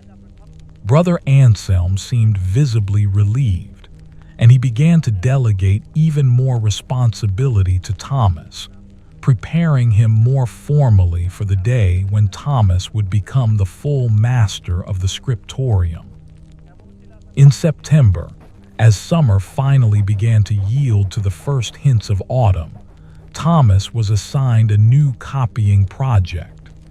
Brother Anselm brought him a particularly beautiful manuscript, vellum of exceptional quality, with margins that had been left wide in anticipation of future illumination. The text was the entire Gospel of Mark, and the work would occupy Thomas for several months. "This is an honor," Brother Anselm said as he entrusted the manuscript to Thomas. "Mark's Gospel is the briefest, and many scholars believe it is the earliest. Copying it carefully is copying one of the most direct accounts we possess of Christ's teachings and actions. I want you to approach this work with even more attention than usual. Let your copying be a kind of meditation on the text itself. Thomas settled into this work with a focus that bordered on prayer. Each morning, before the other brothers arrived in the Scriptorium, he would spend time simply reading the passage he intended to copy that day. He would consider its meaning, its implications, the way it related to the broader narrative. And then he would begin to copy, his hands moving with the meditative certainty that came from long practice. As he worked through Mark's Gospel, he found himself noticing details that his reading in the hidden manuscripts had prepared him to perceive. The Gospel seemed to move in a particular direction, from the public ministry of Jesus to his private teachings to his disciples, and finally to his passion and resurrection. And within this structure, there were moments where different Gospels seemed to offer different interpretations of the same events, where careful reading revealed tensions in the account. These were not contradictions exactly, he understood now. They were different perspectives on the same events, different emphases reflecting different understandings of what Jesus' life and death meant. And rather than being troubling, he found this richness beautiful. It suggested that even the earliest Christians could not agree on a single meaning, that they had to wrestle with interpretation just as he was wrestling now. One afternoon in October, as the autumn light slanted through the Scriptorium's narrow windows, Thomas looked up from his copying to find Brother Oswin watching him work. "You have become peaceful," the older man observed. "When you first discovered the hidden manuscript, you were troubled, anxious about the contradiction between obedience and thought, between faith and questioning. But now you seem to have found a way to hold these things together." "I have come to understand," Thomas said slowly, "that the contradiction was partly in my own mind. I believed that faith required certainty, that to be a faithful Christian I had to accept everything the Church taught without question. But you and Brother Anselm and Master William have shown me that genuine faith is more subtle. It is possible to honor the Church's authority while also maintaining intellectual integrity. It is possible to be obedient to the monastic rule, while also thinking carefully about the tradition that rule preserves. And do you find peace in this understanding?" Brother Oswin asked. "Yes," Thomas said, "I do. It is a peace that includes uncertainty, that acknowledges complexity, but it is genuine peace nonetheless." Brother Oswin smiled, a small, warm expression that suggested deep satisfaction. "Then my work here is complete," he said. "I came to this monastery nearly 40 years ago as a young man much like you, full of questions and hunger for understanding. Brother Cormac took me under his wing and taught me that it was possible to be both a faithful monk and a serious thinker. When Brother Cormac died, I undertook the task of finding someone to carry this tradition forward. I believe I have found that person in you." "What will you do?" Thomas asked. "I will grow older," Brother Oswin said gently. "I will continue my work of illumination, which brings me great joy, and I will watch you become master of the Scriptorium, secure in the knowledge that what we have preserved will continue to be preserved, that the conversation we maintain will continue across generations. This is all any of us can ask for, to be part of something larger than ourselves, something that will endure after we are gone. As autumn deepened, the manuscript of Mark's Gospel neared completion. Thomas had perhaps a dozen pages left to copy, and as he worked through the final passages, the accounts of the resurrection, the appearance of Jesus to his disciples, the commissioning of the apostles, he found himself thinking about the nature of endings. The Gospel ended in the oldest manuscripts, with the women fleeing from the tomb in fear, the resurrection announced but not witnessed, the full significance of Jesus' death and resurrection left to be understood by the reader rather than explained by the author. It was an ending that did not end neatly, that left questions unanswered, that required the reader to think and interpret and struggle with meaning. Thomas realized that this was precisely the kind of ending his own story would have. Not a resolution that answered all questions, but rather a transition into a new phase, a handing of responsibility to the next generation, a continuation of work that was never truly finished, but only ever carried forward by new hands, new minds, new generations of faithful thinkers. One evening in early November, Thomas completed the final page of Mark's Gospel. He set down his quill, set aside his inks, and simply sat in silence, looking at the completed work. The vellum was perfect, the lettering consistent throughout, the margins balanced and beautiful. It was work that would likely outlive him by centuries, that would be read by minds and hearts not yet born, that would carry forward the ancient words through time. He thought of all the scribes who had come before him, the monks in ancient monasteries copying by candlelight, the scholars laboring in the midst of chaos and danger to preserve knowledge, the men and women whose names were lost to history, but whose devotion had ensured that sacred texts survived. He was part of that lineage now. His work would become part of the great chain of transmission. Thomas, 30 years old, with his ink-stained fingers and his graying hair, rose from his desk and made his way to the chapel. The brothers were gathering for Compline, the final office of the day. He joined them, and his voice rose with theirs in the ancient words. Salva nos domine vigilantes, custodi nos dormients. Save us, Lord, while we are awake, protect us while we sleep. And as the candlelight flickered across the stone walls, casting shadows that danced like spirits of all the monks who had sung these same words across centuries, Thomas felt a profound sense of belonging, not just to this community, but to the great community of all faithful thinkers across time, those who had believed that truth was worth preserving, that questions were worth asking, that faith was not a shield against understanding, but rather a foundation for it. The office concluded and the brothers made their way toward the dormitory, but Thomas lingered in the chapel, kneeling in the shadows, his hands folded before him in prayer.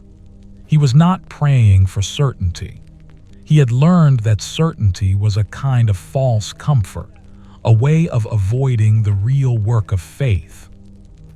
Instead, he was praying for the strength to continue copying, preserving, thinking, questioning, to continue maintaining the delicate balance between obedience and intellectual integrity, to continue serving as a link in the chain that connected past to future.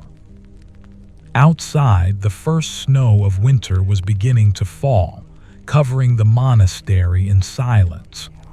The world beyond the walls was cold and dark, but here within the stone enclosure, the fires burned warmly, The lamps cast their gentle light, and the ancient work of preservation continued. Thomas rose from his prayer and made his way back toward the Scriptorium. Tomorrow he will begin a new manuscript, but tonight he wanted to sit among the texts he had inherited, to let his fingers rest on the vellum of centuries-old manuscripts, to feel the continuity of all the hands that had touched them before his own. The keys to the cabinet hung at his side, heavy with responsibility and honor. And Thomas understood, with the clarity that came only in moments of deep peace, that this was exactly where he was meant to be, not in certainty, not in the absence of questions, but rather in the middle of the great conversation that stretched backward through time and forward into an unknown future. A humble scribe preserving truth, maintaining faith, thinking carefully, living faithfully, asking questions that might never be fully answered, but which, in the asking, deepened his understanding and enriched the world. Winter descended in full force, and the monastery transformed into a fortress of warmth and light against the cold darkness. The snow piled deep against the outer walls, and the wind moved across the cloisters in ways that seemed to carry messages from distant, frozen places. Inside, the fires burned constantly, and the brothers huddled close to the warmth, their breath visible in the frigid air of the less protected corridors. The Scriptorium became, more than ever, a place of sanctuary. Thomas had arranged for an additional brazier to be placed near the copying desks, and the warmth from it created a small sphere of comfort in the otherwise cold stone room. The brothers who worked there, Thomas himself, Brother Oswin, and two younger monks named Brother Edmund and Brother Cuthbert, moved through their tasks with the slow, deliberate motions of people accustomed to working in the cold. It was during this winter that Thomas began to undertake a project he had been contemplating for months. With Brother Anselm's permission, he began to make a careful, annotated catalog of all the manuscripts in the monastery's collection. This was ostensibly a purely practical task, ensuring that valuable texts were properly documented, that their locations were known, that knowledge of their contents was preserved even if the physical manuscripts were lost to fire or decay. But Thomas understood that it was something more. He was creating a record, a kind of map of knowledge that future monks could use to navigate the collection. And more importantly, he was creating a system of notation that would allow certain texts to be identified and preserved with particular care, a kind of coded language that only those trained to read it would understand. As he worked on this catalog, hunched over his desk with numb fingers, Thomas found himself thinking about the nature of responsibility. He was no longer simply preserving texts as they were. He was now actively shaping the preservation of knowledge, making decisions about what should be prioritized, what should be guarded most carefully, and what should be made available to future scholars. These were not decisions he made lightly. Several times he consulted with Brother Anselm, asking whether his choices were wise, whether he was overstepping the boundaries of his authority. But the older man consistently affirmed his judgments, offering suggestions here and there, but fundamentally trusting Thomas's developing wisdom. "You are learning to think like a master," Brother Anselm said one afternoon as they reviewed Thomas's work. "Not just as a craftsman, but as someone responsible for the entire enterprise. This is necessary. Eventually, I will die, and the responsibility will be fully yours. You must be ready not just to copy texts, but to make decisions about texts, which to preserve, how to present them, who to trust with knowledge of their existence. In December, a terrible storm arrived, the kind of winter tempest that seemed to have little mercy. Snow fell so thickly that visibility beyond the monastery walls was nearly zero. The wind howled across the courtyards, and it became dangerous to venture outside except when absolutely necessary. The brothers were confined largely to the interior of the monastery, moving through the heated corridors, gathering in the refectory and the warming room, spending long hours in prayer in the chapel. It was during this storm that Brother Anselm became ill. At first, it seemed like a simple winter cold, a cough, a slight fever, the kind of minor ailment that affected many in the cold months. But the illness worsened rather than improving. Within a week, the abbot called in the monastery's infirmary, an older monk named Brother Cormac. Named, Thomas realized with a start, after the long-dead master who had first preserved the hidden manuscript. "His lungs are weakened," the infirmarian said after examining Brother Anselm. "Years of working in the cold Scriptorium have taken their toll. I will do what I can, but at his age, recovery is uncertain." Thomas found himself spending more time in the infirmary, attending to Brother Anselm, bringing him warm broth and herbal remedies, sitting with him during the long, difficult nights when fever seemed to consume the older man's thoughts. During these vigils, Brother Anselm sometimes drifted in and out of consciousness, his mind seeming to move between present and past. During one such night, when the wind was battering the monastery's walls and snow drifted against the windows, Brother Anselm gripped Thomas's hand with surprising strength. "You are ready," the older man said, his voice hoarse from coughing. "You understand the work. You understand the responsibility. When I am gone, the keys will be fully yours.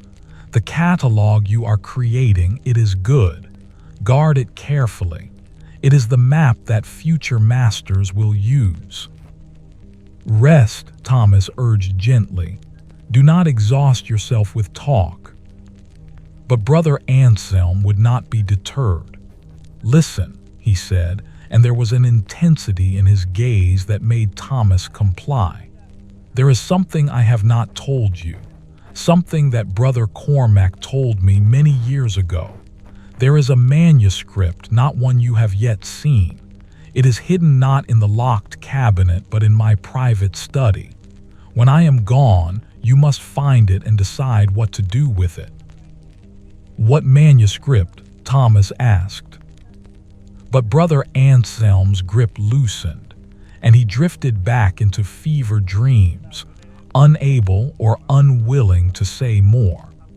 Thomas sat with him through the rest of the night, listening to the storm, thinking about the revelation the older man had made. The following morning, Brother Anselm seemed improved. The fever had broken, and he was lucid if weak. But it was clear that the illness had taken its toll. He would recover, the infirmarian said, but not to full health. His time as master of the Scriptorium was coming to an end more quickly than anyone had anticipated. That afternoon, while Brother Anselm rested, Thomas made his way to the older man's private study.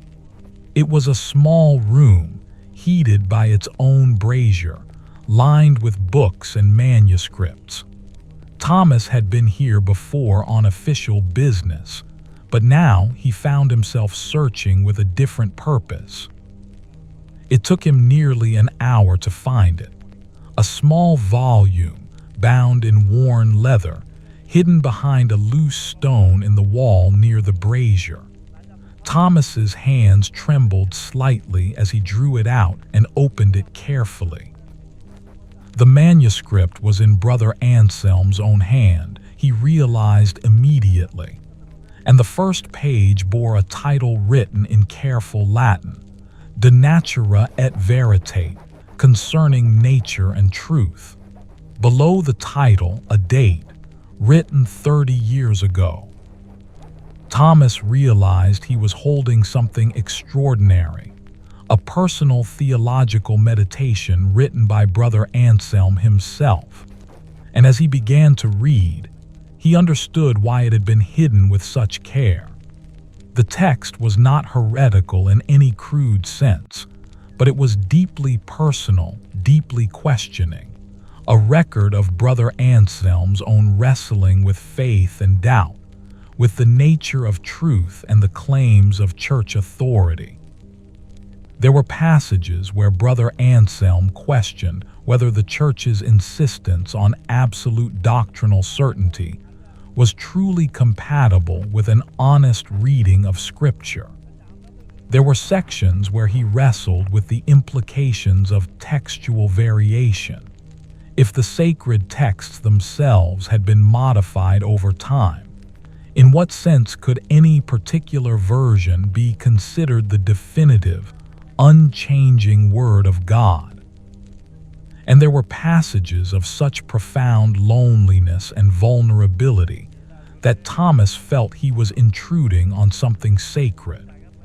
Brother Anselm had written about his own struggles to maintain faith while thinking clearly, about the cost of living in the tension between obedience and intellectual integrity, about the way one learned to carry doubt without being crushed by it. A man may serve the church faithfully, one passage read, while secretly doubting whether the church's claims to absolute authority are justified. This is not hypocrisy. This is the only honest way a thinking person can remain faithful in an institution that demands certainty when certainty is intellectually impossible. We preserve the institution because it contains good, because it maintains continuity with the past, because it offers structure and meaning. But we also preserve the right to think, to question, to seek truth wherever it leads. This double loyalty is difficult, but it is the only loyalty possible for a man of conscience. Thomas sat in the cold study, holding the manuscript, and felt the full weight of what Brother Anselm had entrusted to him. This was not just a text to be preserved. This was a personal confession, a record of a man's spiritual struggle, a testament to the possibility of maintaining faith while maintaining intellectual integrity. He carefully returned the manuscript to its hiding place and made his way back to the infirmary. Brother Anselm was awake, watching the window where snow continued to fall. "You found it," he said. It was not a question. "Yes," Thomas replied, settling into the chair beside the older man's bed. "You wrote it." "I did," Brother Anselm confirmed. "Years ago, when I was younger and perhaps less wise than I believed myself to be. It is not a work I would publish, not a text I would allow to be copied and distributed, but it is a record of my own journey, my own attempts to be faithful while thinking clearly. I wanted you to know that this struggle is not new with your generation. It has occupied serious monks for centuries." "What should I do with it?" Thomas asked. "That," Brother Anselm said, "is your decision to make. You may destroy it. You may preserve it in hiding as I have done. You may, if you judge it wise, eventually show it to someone whom you believe is ready to understand it. What you must not do is pretend it does not exist, or pretend that your predecessor was less complex, less troubled than he actually was. We are all struggling creatures, Thomas. The monastery does not change that. It simply provides a structure within which the struggle can be contained. Over the following weeks, as the winter deepened and Brother Anselm slowly recovered his strength, Thomas found himself returning to the hidden manuscript several times. Each reading revealed new layers, new depths of questioning and faith. And gradually, he came to understand that Brother Anselm's writing was perhaps the greatest gift the older man could have given him. It was proof that what Thomas was experiencing, the tension between obedience and thought, the difficulty of maintaining faith while maintaining intellectual integrity, was not a personal failing or a sign of weak faith. It was the necessary struggle of any serious person committed to both truth and the institutions that preserved tradition. By the time winter began to release its grip, and the first signs of spring appeared in the monastery gardens, Brother Anselm had recovered sufficiently to resume limited work in the Scriptorium. But it was clear that his days as active master were truly coming to an end. He moved slowly, tiring easily, his breathing sometimes labored. In April, on a day when the spring air carried the first genuine warmth in months, Brother Anselm called Thomas to his study for a formal ceremony. The abbot was present, along with several of the elder monks. What occurred was both simple and profound. Brother Anselm formally transferred his authority to Thomas, acknowledging before witnesses that Thomas would now be the master of the Scriptorium. "Brother Thomas," the abbot said, "you are charged with the care of our manuscripts, the training of our copying brothers, and the maintenance of the highest standards of our scriptorial work. You are entrusted with texts of great value, both material and spiritual. See that you fulfill this trust with faithfulness and wisdom." "I do accept this charge," Thomas replied, and his voice was steady. "I will serve with all the care that the trust demands." After the ceremony concluded, Thomas found himself walking through the cloisters with Brother Anselm. The older man moved slowly, leaning on a carved wooden staff, but his eyes were peaceful. "You are ready," Brother Anselm said, "not just in skill and knowledge, but in character. You understand that this work is not simple, that it requires compromise and discretion, and a willingness to think carefully about difficult questions. You have learned to live in tension without being destroyed by it. This is the most important qualification for the position you now hold." "What will you do now?" Thomas asked. "I will rest," Brother Anselm said with a small smile. "I will spend time in prayer. I will read rather than copy, which will be a pleasant change after so many years. And I will watch you from the position of an advisor if you wish, and know that the work I have undertaken will continue after I am gone.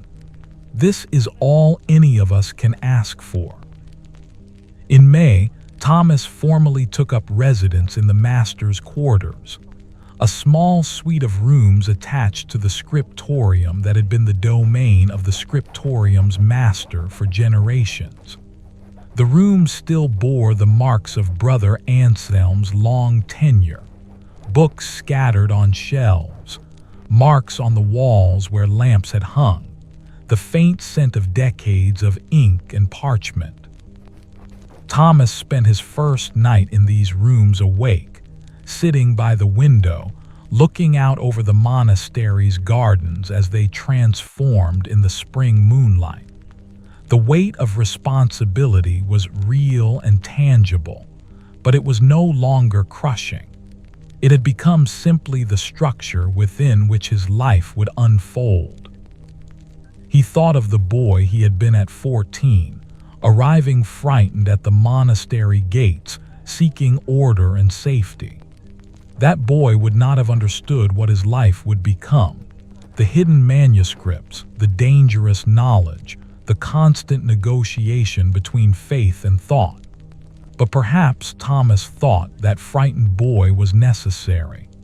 Perhaps the journey from innocence to complexity, from unquestioning acceptance to engaged questioning, was itself part of the monastic path. In the weeks that followed, Thomas settled into his new role with a growing sense of rightness. He continued the catalog work, now with even greater focus. He trained the younger brothers with patience and care, teaching them not just the technical aspects of copying, but also the deeper responsibility of being a custodian of knowledge. And he spent quiet hours in the locked cabinet, reading, thinking, adding new texts when they came to him through the network of correspondence with other monasteries and scholars. One afternoon in June, as Thomas was working on a particularly delicate restoration, carefully mending the binding of a 12th century biblical manuscript, Brother Oswin approached him with a knowing smile. "You have become what you were meant to become," the older illuminator observed. "Not just a craftsman, but a keeper of the tradition, a guardian of knowledge, a man who understands that faith and thinking are not opposites, but rather different aspects of the same commitment to truth." "I still have much to learn," Thomas said, though he was smiling. "Yes," Brother Oswin agreed, "but you have learned the most important lesson, that learning itself is never finished, that questions are more valuable than premature answers, that a thinking faith is the only faith that endures. When I eventually leave this monastery, and I am old now, Thomas, older than I sometimes seem, I will know that what we have preserved will be preserved after me. This is the only immortality any of us can hope for, not personal survival, but the continuation of the work we have loved." As summer approached and the monastery moved into its season of greatest abundance, Thomas found himself at peace in a way he had not known was possible. The tension that had troubled him when he first discovered the hidden manuscript had not disappeared, but it had transformed into something sustainable, even generative. It was the tension of a well-strung musical instrument, producing beauty through the balance of opposing forces. Thomas, 31 years old now, with his ink-stained fingers and his graying hair, was exactly where he belonged. Not in certainty, not in the absence of doubt, but in the careful, difficult, beautiful work of preserving knowledge, maintaining faith, thinking clearly, and serving something larger than himself. The bells of the monastery rang across the gardens, calling the brothers to the office of sext, and Thomas, rising from his work, setting aside his tools, making his way toward the chapel to sing the ancient words with those who had come before and those who would come after, understood that his story was not ending. It was simply continuing, like the work of copying itself, an endless, never-finished process of transmission, preservation, and transformation. The summer unfolded with extraordinary beauty that year. The monastery's gardens produced abundantly. The herb beds overflowed with growth, and the vegetable plots seemed to strain with the weight of their offerings. The days were long and warm, and the brothers spent much of their time outdoors, engaged in the work of harvesting and preservation that would sustain them through the coming winter. Yet Thomas found himself drawn more often to the Scriptorium, despite the pleasant weather. There was something about the work that had become essential to him in a way that went beyond duty or even devotion. When he sat at his copying desk, his quill in hand, the vellum before him, he existed in a state that was neither purely intellectual nor purely physical, but something that integrated both, a kind of meditation in which thought and action became inseparable. It was during this summer that Thomas began to receive visitors. Word had spread, through the careful networks of correspondence that connected monasteries across Christendom, that a new master of the Scriptorium at their monastery was thoughtful and learned, someone who was willing to engage with serious intellectual questions. Scholars began to send inquiries, asking if they might visit to consult the manuscript collection. Some came in person, traveling considerable distances to spend time in the Scriptorium. Thomas handled these visits with careful discretion, showing each visitor what seemed appropriate, gauging the depth of their commitment to truth-seeking, gradually revealing more to those who seemed capable of understanding and discretion. It was delicate work, requiring judgment and insight, but he found that his months of reading in the hidden manuscripts had prepared him for it. He had learned to read people as well as texts, to perceive in a visitor's questions, and manner the deeper commitments that motivated them. One such visitor arrived in July, a scholar named Master Gilbert, who came from the university at Oxford.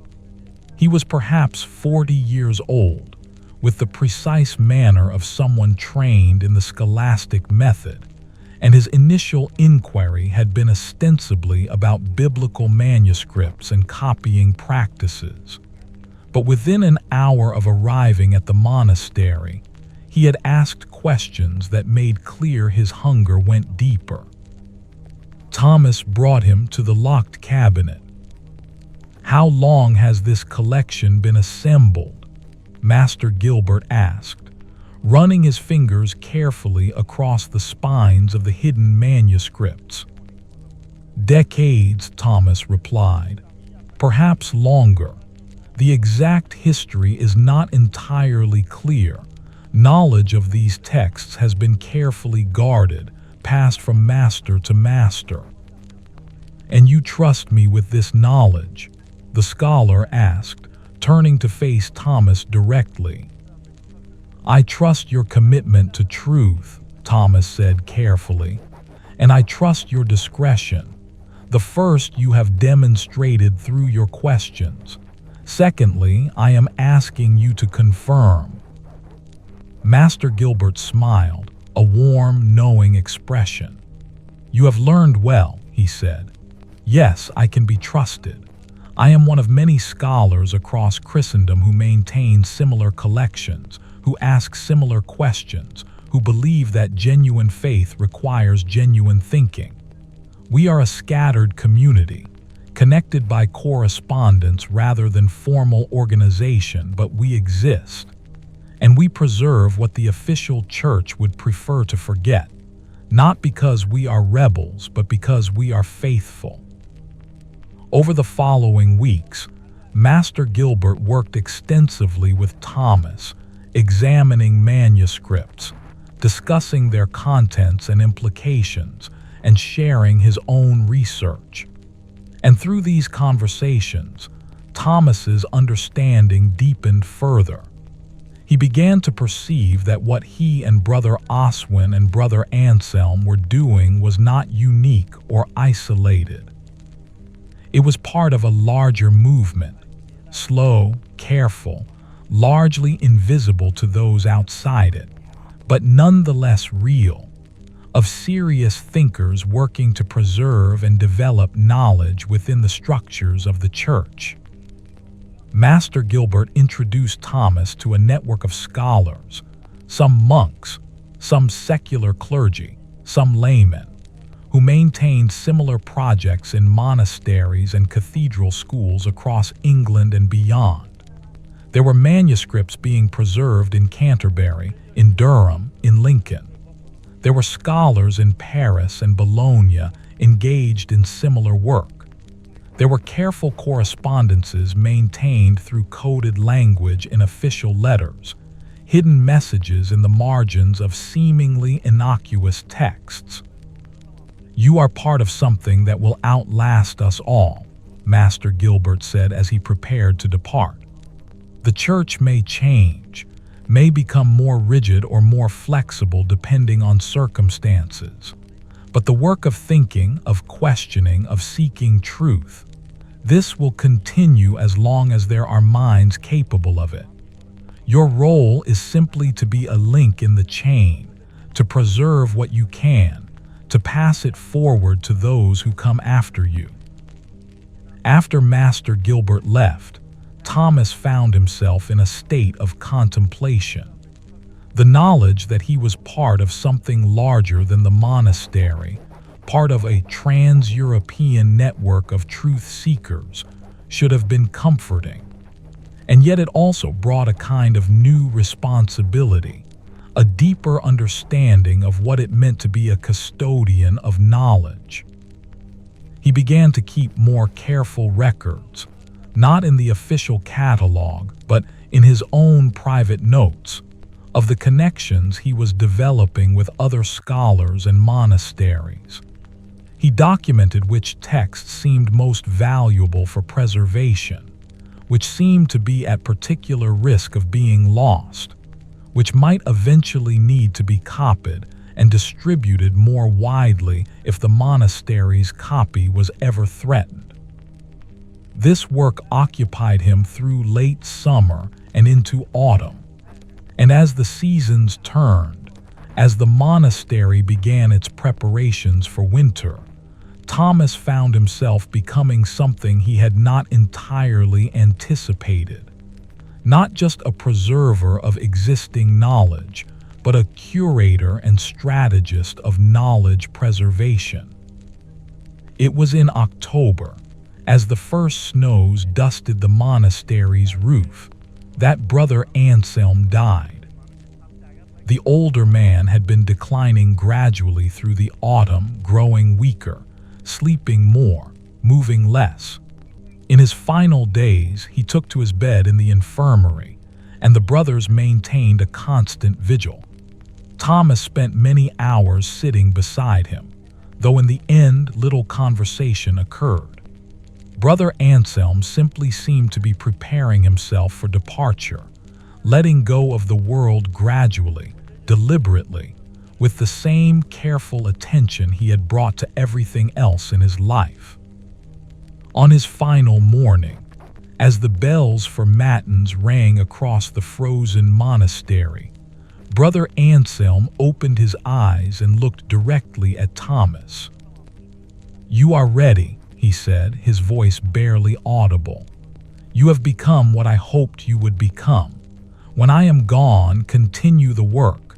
Guard the texts. Pass them to worthy successors. And remember, do not despair if the times become more difficult, if the church becomes more rigid in its opposition to thinking. The work continues regardless. History is long, and patience is the greatest virtue of those who preserve for the future." He died as dawn was breaking, peacefully, his hand holding Thomas's. And Thomas found himself crying, not from grief exactly, but from a profound sense of loss combined with gratitude for the gift of having been taught by such a man. The monastery mourned Brother Anselm with the full ritual of monastic death. His body was prepared, dressed in clean robes, laid out in the chapel for the brothers to pray over. And for 3 days, The community chanted the psalms of the dead, maintaining vigil, accompanying Brother Anselm's soul toward whatever lay beyond. Thomas participated in all of this, but his mind was also engaged with the practical matters that Brother Anselm's death necessitated. The older man's study needed to be cleared. His personal possessions needed to be distributed according to monastic practice. And most importantly, the hidden manuscript, Brother Anselm's personal theological reflection, needed to be secured and carefully preserved. Thomas made the decision to add it to the locked cabinet, treating it with the same care as the other texts they preserved. It seemed to him that Brother Anselm's private wrestling with faith and doubt deserved to be preserved alongside the other texts that questioned and challenged official teaching. Perhaps someday, he thought, a future scholar would read those words and find in them what Thomas had found, the assurance that it was possible to be both faithful and thoughtful, that doubt and faith need not be enemies. With Brother Anselm's death, Thomas's authority became absolute and unchallenged. He was now not just the acting master, but the true master of the Scriptorium, with full responsibility for the manuscripts, the copying work, the training of younger brothers, and the preservation of knowledge. It was a position of considerable power within the monastery, though it was a power exercised quietly, behind the scenes, in ways that most of the community would not have fully appreciated. In November, the abbot called Thomas to his chamber and formally confirmed his position, investing him with the symbols of his authority, the keys to the manuscript cabinet, the seals that authenticated copied texts, the authority to make decisions about what should be copied and what should be preserved. Brother Anselm chose well, the abbot said. You have the learning, the judgment, and the discretion necessary for this role. I trust you to continue the work he began, the work of preserving our intellectual heritage with care and fidelity. Thomas understood, from the way the abbot phrased this, that the older man was aware of at least some of what went on in the Scriptorium. How much he knew, how much he chose not to know, remained unclear, but his tacit acknowledgement of Thomas's authority was comforting. Winter came early that year, and it was harsh. The monastery was cut off by snow for weeks at a time, and the brothers hunkered down in the warm interior spaces, engaged in the traditional winter work of reading and study. The Scriptorium became a gathering place, and Thomas found himself not only managing the copying work, but also serving as a kind of teacher and intellectual guide for the brothers who spent time there. He established a practice of reading aloud during the work hours, selecting texts that would educate and elevate the minds of those engaged in the mechanical work of copying.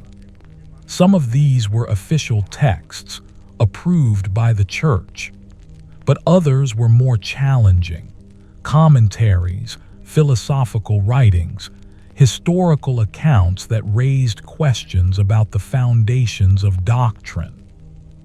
The brothers who worked in the Scriptorium, Thomas realized, were a selected group. Most of them had been chosen by Brother Anselm for their intelligence and their capacity for careful thought. And over time, Thomas began to see them as potential successors, as people who might eventually take on roles as custodians of knowledge themselves. He began to share with them, gradually and carefully, the contents of the hidden cabinet. He did not hide the texts or treat them as forbidden. Instead, he presented them openly, discussed their contents, and explained the reasoning behind their preservation. And he watched to see which brothers responded with genuine intellectual curiosity, which seemed capable of holding complexity without being troubled by it, which showed signs of the kind of conscience that could accommodate both faith and thinking. One brother in particular caught his attention, a young man named Brother William, who had come to the monastery at 16 and was now in his early 20s. Brother William asked questions that revealed genuine engagement with the texts, showed signs of the hunger for understanding that Thomas recognized in himself. And over the winter, Thomas began to mentor him more deliberately, introducing him to the full collection, discussing with him the implications of what they read. "Is this heresy?" Brother William asked one evening, after reading a particularly challenging passage in one of the hidden manuscripts. "That depends," Thomas replied, "on how you define heresy. If heresy means intellectual engagement with difficult questions, then yes, what we do here might be called heresy. But if heresy means rejection of faith or deliberate malice toward the church, then no. We preserve these texts because we believe that thinking carefully about faith is itself a form of faith. We question because we care deeply about truth." "Will the church ever accept this?" Brother William asked. "Perhaps," Thomas said. "In time, perhaps. Or perhaps the church will remain opposed to it, and we will continue to preserve knowledge in hiding. What matters is not whether the church accepts what we do, but whether we remain faithful to the commitment to truth. History is long, Brother William. We cannot see the end of the story we are part of. We can only do the work that is given us to do with integrity and care, and trust that it will bear fruit in ways we cannot predict." By the time spring arrived again, Thomas had made his decision.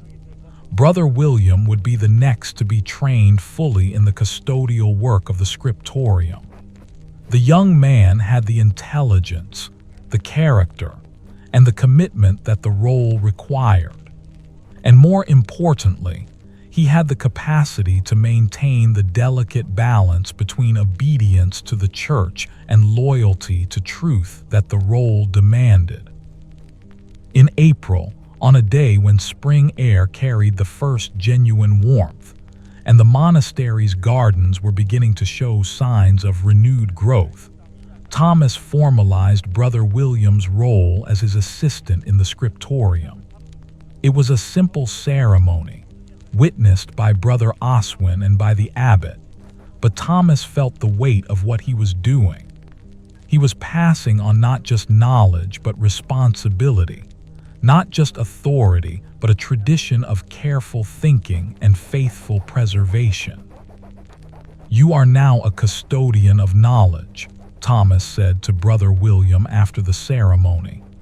"This is a role that will occupy you for decades, perhaps for the rest of your life. It is not a role you should accept lightly. It requires that you maintain integrity in ways that may never be publicly recognized. It requires that you think carefully, question respectfully, and preserve faithfully. Do you understand what you are accepting?" "I do," Brother William replied, "and I am honored. I will try to be worthy of the trust you place in me."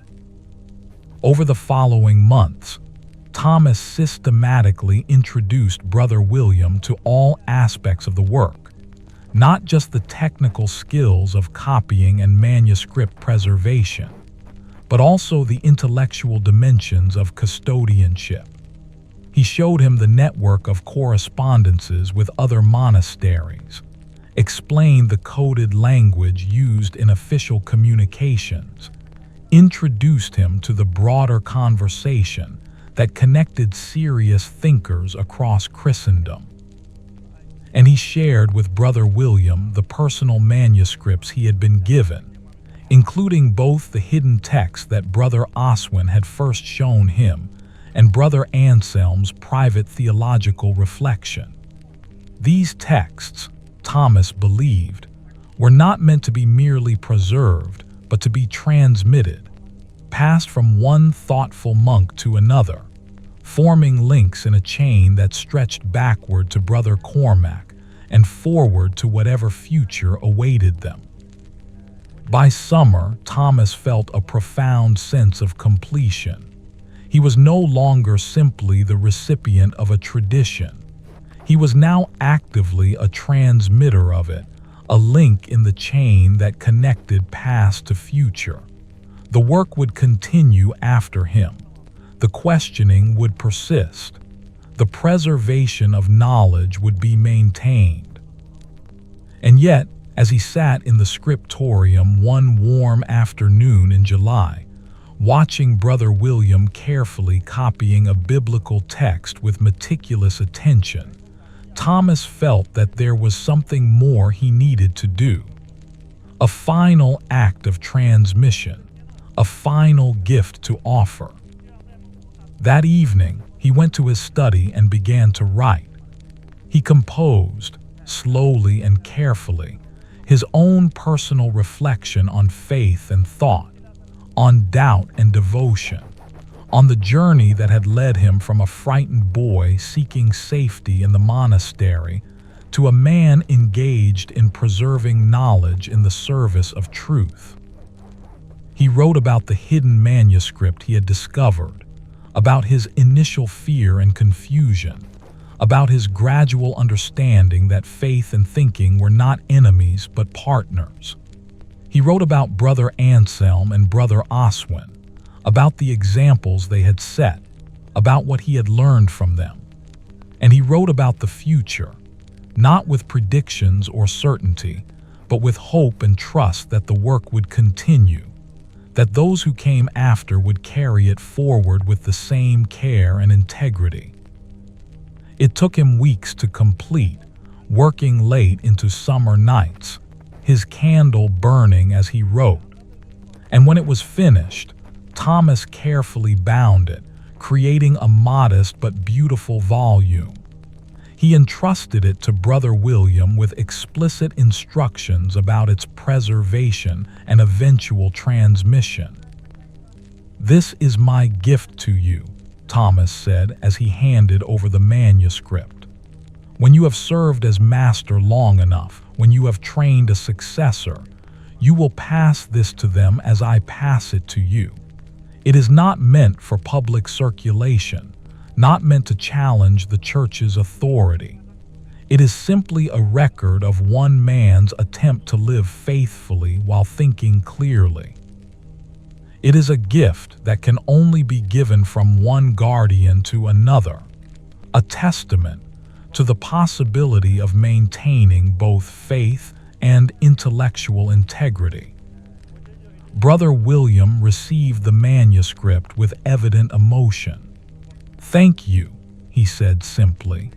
"I will treasure this and preserve it as you have preserved all the texts entrusted to your care." As summer deepened and the monastery moved toward its season of greatest abundance, Thomas found himself experiencing something like peace, not the absence of tension or difficulty, but the presence of purpose. He was engaged in work that mattered, work that would outlast him, work that connected him to a long lineage of faithful thinkers stretching back through time and forward into an unknowable future. Thomas, 33 years old now, with his ink-stained fingers and his graying hair, had become exactly what he was meant to become.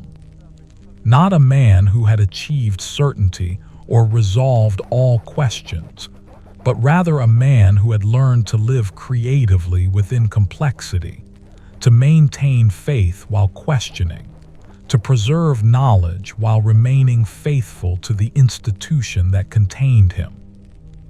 And as he moved through the monastery's daily rhythms, The offices, the meals, the work in the scriptorium, the quiet hours of study and thought. He carried with him the knowledge that this work would continue after him, that what he had preserved would be preserved by those who came after, that the great conversation of faithful thinkers would persist as long as there were minds and hearts capable of engaging with it. The bells of the monastery rang across the warm summer evening, calling the brothers to vespers. And Thomas, setting aside his work, making his way toward the chapel with the others, understood that his story was not a narrative moving toward conclusion. It was rather like the copying itself, an endless, never-finished process of transmission, preservation, and transformation, each generation receiving what it had been given and passing it forward, changed and enriched by their engagement with it, to the generation that would come after. Autumn arrived that year with unusual gentleness. The harvest was abundant, and the monastery's storerooms filled with the fruits of careful cultivation, grain and vegetables, preserved herbs and salted meats. The brothers worked steadily through September and into October, preparing for the winter that would inevitably come, but the urgency of previous years seemed absent. It was as though the monastery itself had entered a season of abundance and rest. Thomas found himself settling into a rhythm that suited him deeply. His days followed a pattern that had become comfortable through repetition, but which never quite became monotonous. Each manuscript he encountered was different. Each copy he produced demanded fresh attention. Each brother he trained required individual guidance. The work was consistent in its demands, but endlessly varied in its particulars. Brother Oswin, now in his 80s, continued to work in the scriptorium, though his pace had slowed considerably. He spent most of his time on illumination work, the careful, precise addition of decorative elements and artistic embellishment to completed manuscripts. His hands were no longer as steady as they had once been, but his eyes remained keen, and his work possessed a delicate beauty that seemed to speak to something profound about the nature of dedication and craft. One afternoon in late October, as Thomas was working on the restoration of a particularly ancient biblical manuscript, Brother Oswin came to stand beside his desk. "Your work has become beautiful in a different way," the old illuminator observed. "When you first began, your copying was technically perfect but somewhat mechanical. Now there is something else in it, a kind of reverence perhaps, as though each letter you form is a prayer." "I have come to understand," Thomas said slowly, "that the copying itself is the prayer. That when I give full attention to each word, each letter, I am not simply reproducing text. I am engaging in an act of devotion, regardless of what the text contains or what the church officially teaches about it." "Yes," Brother Oswin agreed, and his aged eyes seemed to look into some distant past. Brother Cormac understood this as well. He used to say that the truest monks are those who understand that every action can be sanctified through careful attention. That obedience is not about blind acceptance, but about bringing one's whole self, mind, heart, hands, to whatever work one is given. Brother Oswin moved slowly through the scriptorium that day, pausing at each of the desks where brothers worked, offering quiet comments or suggestions. Thomas watched him move, noting how his steps had become shuffling, how his breathing sometimes seemed to require conscious effort. The old man was clearly failing, though he seemed entirely at peace with the process. That evening, Brother Oswin asked to speak with Thomas privately. They made their way to the cloister, moving slowly to accommodate the illuminator's reduced pace. The autumn sun was beginning to set, casting long shadows across the stone walkways. The herbs in the garden were beginning to brown and fade, preparing for their winter rest. "I will not live to see next spring," Brother Oswin said without preamble. "The infirmary does not say so openly, but I can read the signs. My heart is tiring, and my body is beginning to fail in ways that cannot be mended." Thomas wanted to protest, but something in Brother Oswin's manner suggested the older man wanted honesty rather than comfort. "I am grateful," Brother Oswin continued, "that I have lived to see you become master of the Scriptorium, to see you take up the work that Brother Cormac began and Brother Anselm continued. I am grateful that you understand, truly understand, what we preserve and why. This gives me peace as I prepare to depart this life." "What will I do without you?" Thomas asked, and he was surprised by the emotion in his own voice. "You will continue," Brother Oswin said simply.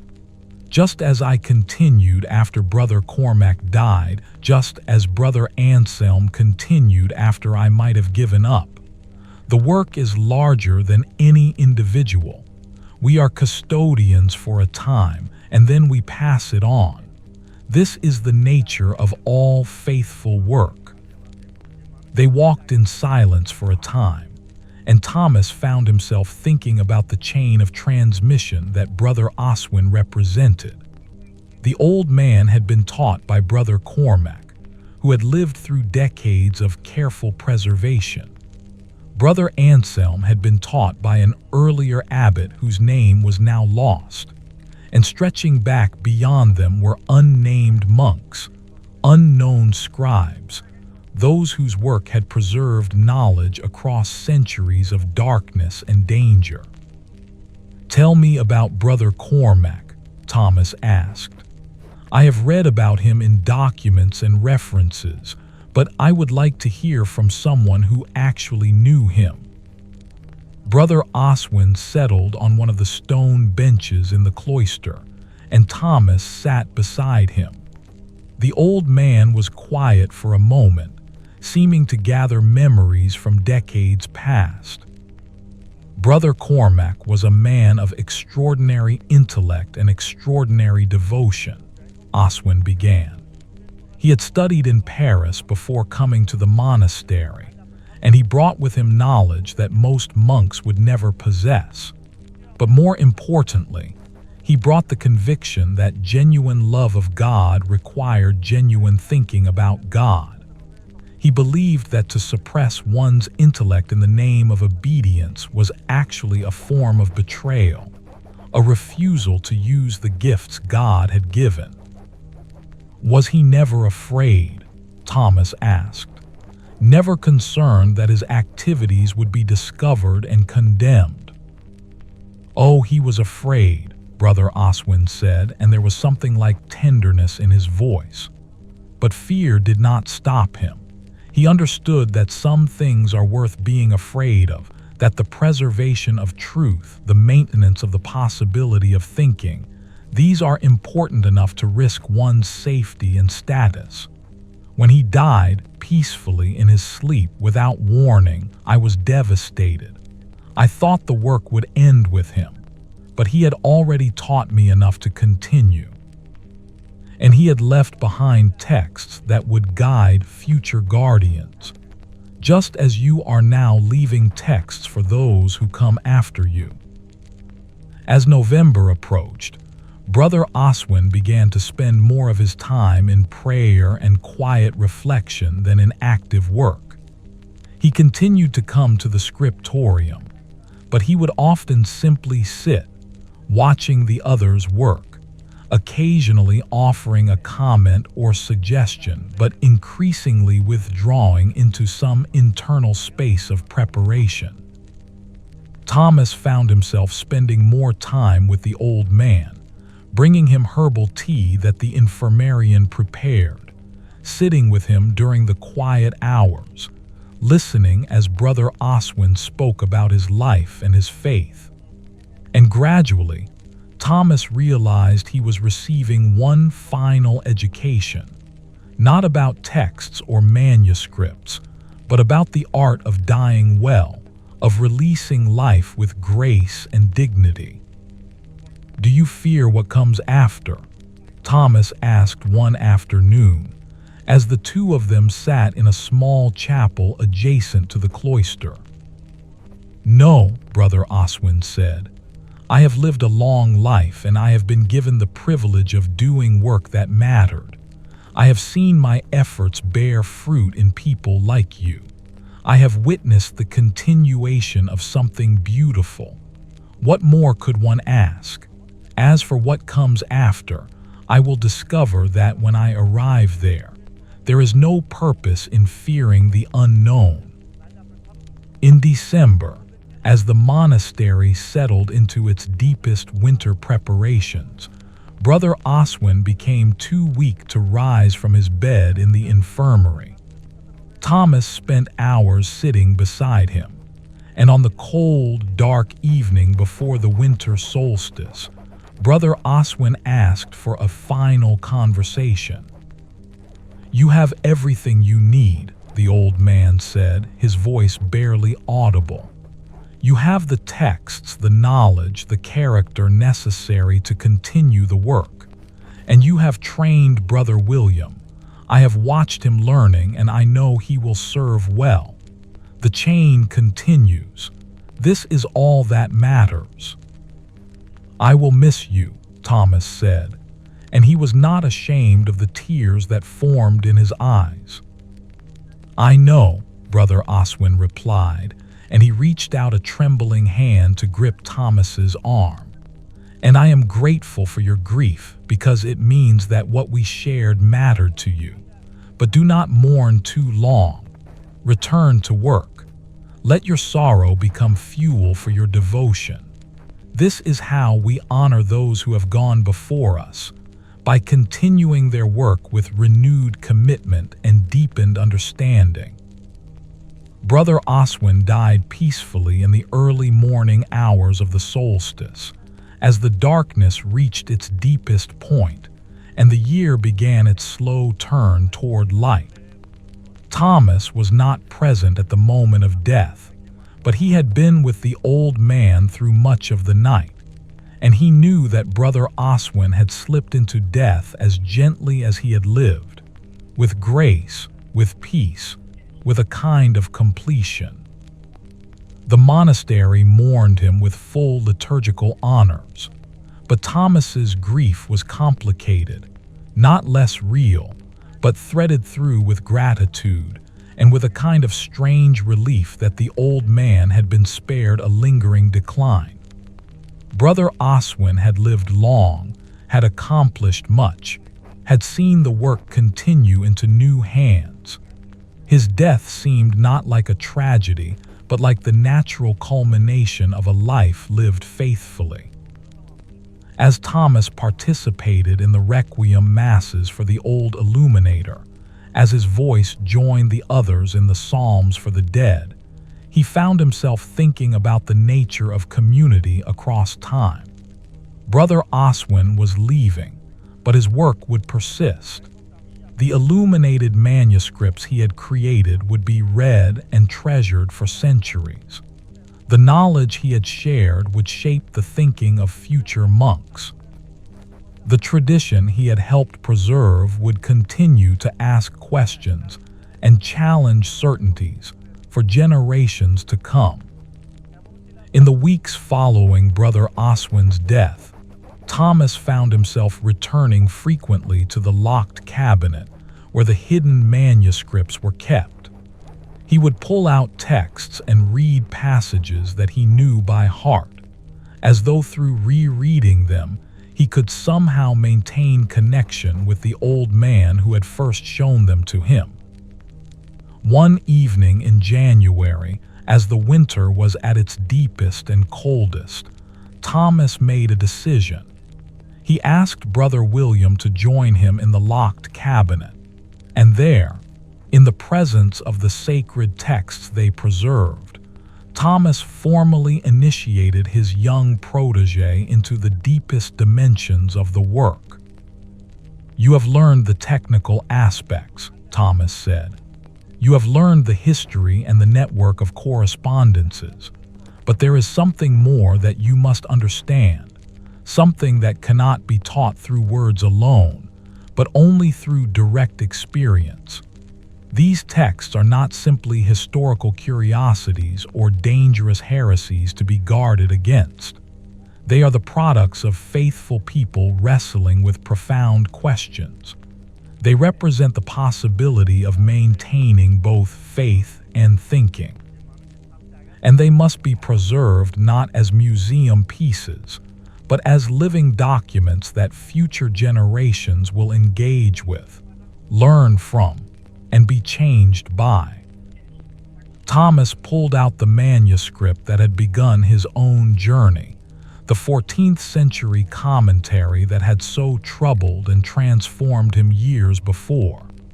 "Read this," he said.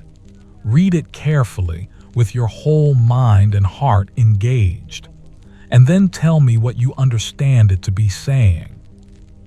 Brother William spent the entire night reading, sitting by candlelight in the locked cabinet. And when morning came, when the bell for matins rang across the monastery, the young monk remained where he was, finishing the final pages. When at last he emerged, his eyes were red from fatigue, but his expression was one of profound engagement. "It is beautiful," he said simply. "Dangerous, perhaps, if read by someone looking for reasons to reject the church, but beautiful, the product of a person truly seeking to understand." "Yes," Thomas said, "exactly. And this is what we preserve, not rebellion, not heresy in the crude sense.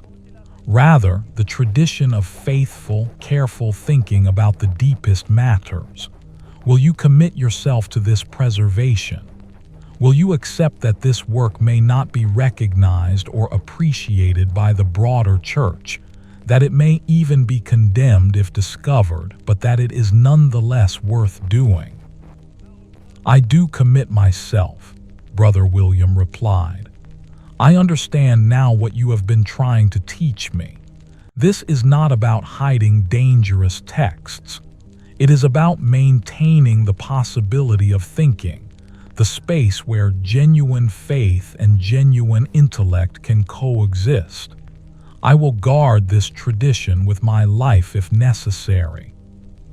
Spring arrived early that year, almost as though winter was reluctant to release its hold and summer was impatient to begin. The monastery's gardens exploded with growth, and the brothers found themselves engaged in the endless work of cultivation and maintenance. Thomas was now 35 years old, and he had been master of the Scriptorium for 3 years.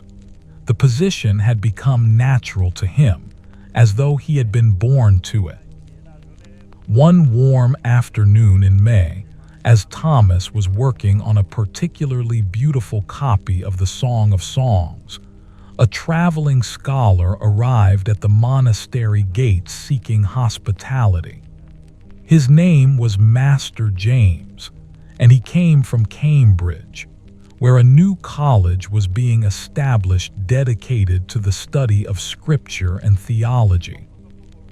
Thomas received him with the hospitality that monastic rule demanded, but also with the careful attention he brought to any visitor who might represent connection to the broader network of truth-seeking scholars. After several hours of conversation, Thomas determined that Master James was indeed someone worthy of deeper trust, and by evening, he had invited the scholar to examine the Scriptorium's manuscript collection. Master James spent 3 days in the monastery, and he spent much of that time in the locked cabinet, examining the hidden manuscripts with evident emotion and gratitude.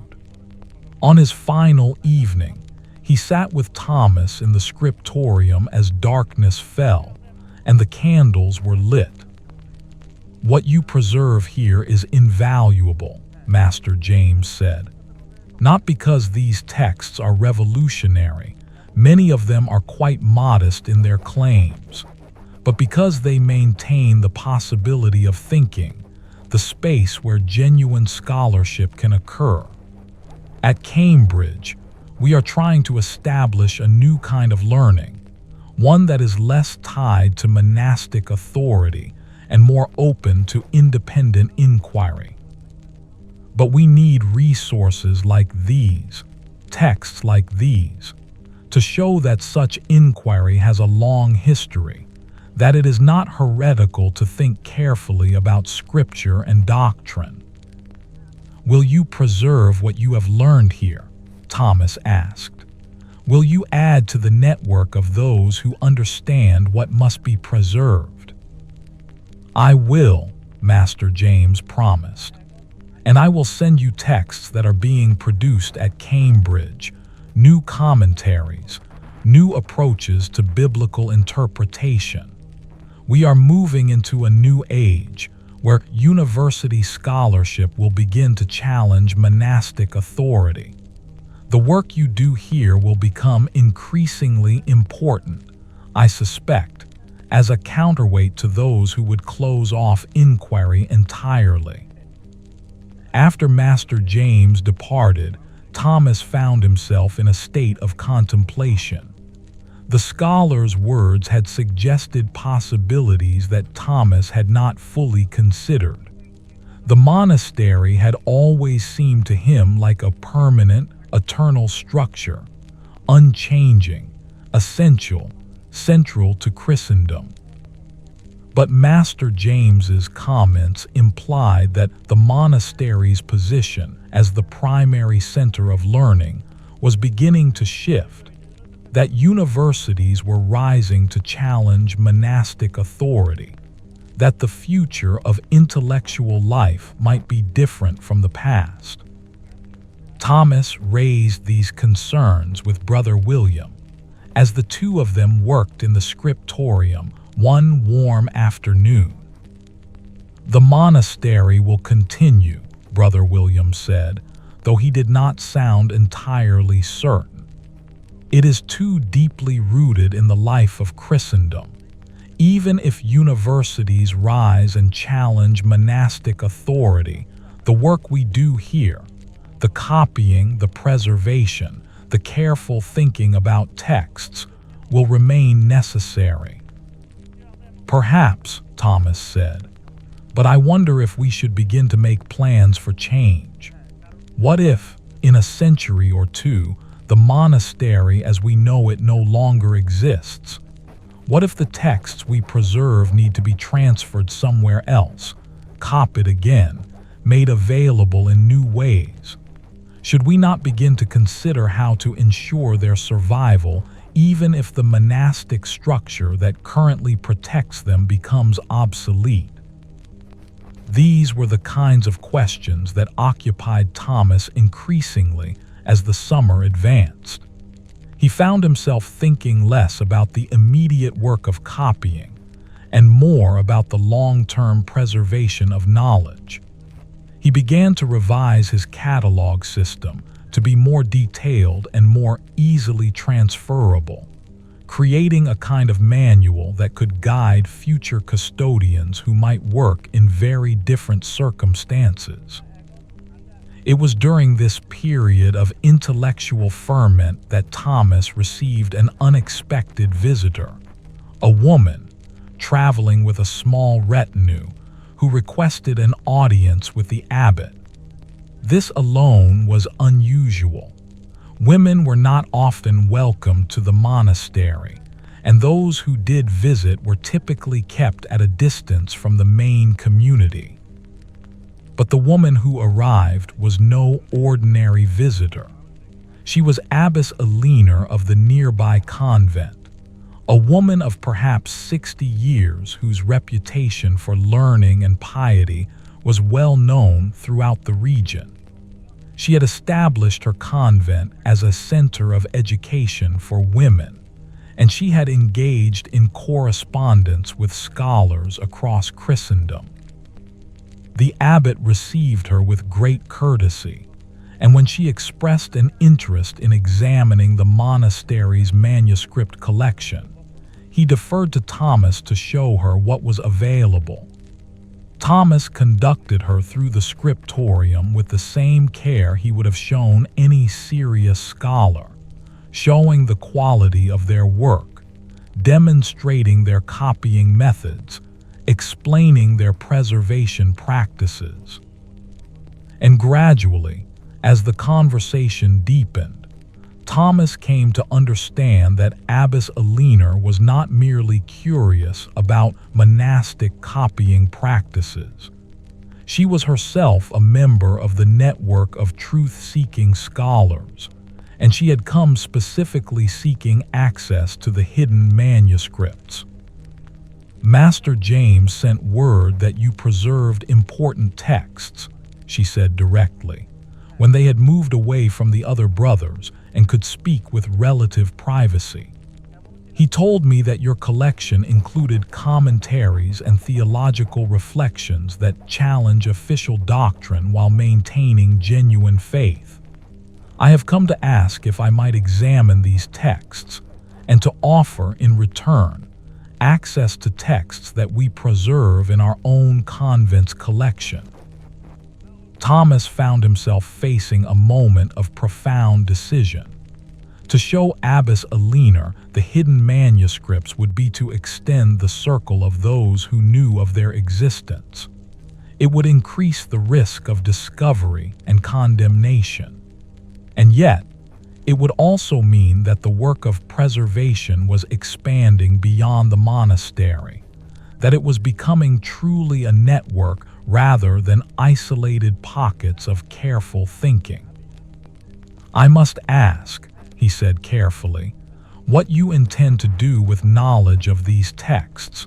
Will you preserve them in secrecy as we do, or will you attempt to make them more widely available?" "Both," Abbess Alina replied with directness.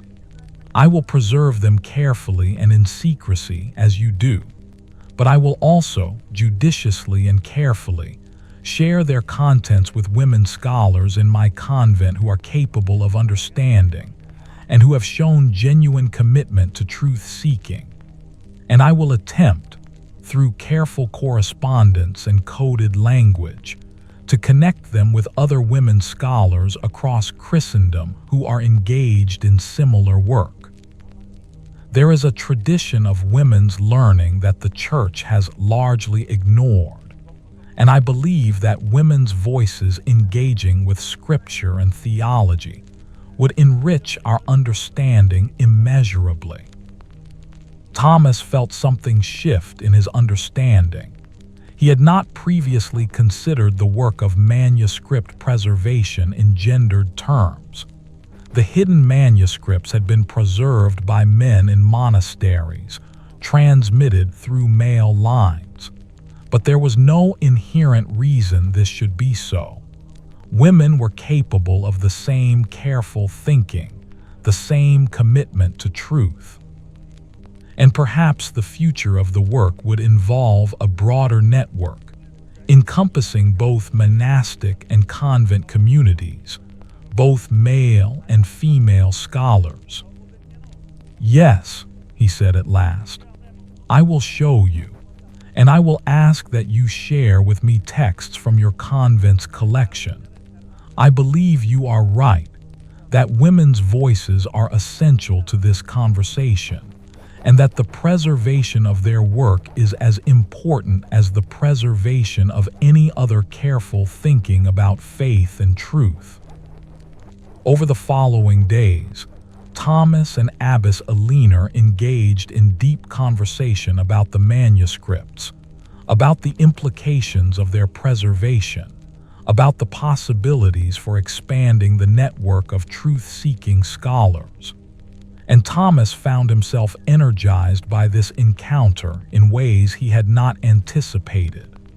The work had seemed, in recent months, to be reaching a kind of completion, as though he had learned what he needed to learn, done what he needed to do. But Abbess Alina's presence and her vision of a broader network suggested new possibilities, new dimensions to the work. When Abbess Alina departed, she carried with her copies of several of the key texts from the monastery's hidden collection, carefully packaged and concealed. In return, she left Thomas with texts from her convent, including a remarkable biblical commentary written by a woman scholar in the 12th century, someone whose work had been entirely overlooked by mainstream theological scholarship. As Thomas examined these texts, he realized that what had seemed like a complete tradition, the work of careful thinking preserved by male monks, was actually only a partial preservation. There was an entire parallel tradition of women's scholarship that had survived largely outside the official structures of the church, maintained in convents, in private collections, in the careful transmission between women scholars. The implications of this realization occupied Thomas through the summer and into the autumn. He began to revise his understanding of the work he was engaged in. It was not simply about preserving texts that challenged official doctrine.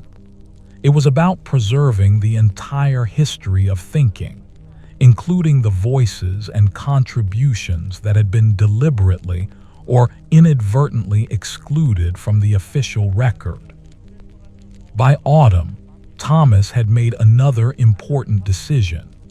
He began work on a new kind of catalog, not an official one, but a comprehensive guide to all the texts in the monastery's collection, including extensive notation about texts that challenged official teaching, about women scholars whose work had been preserved, about the network of correspondences and connections that linked careful thinkers across Christendom.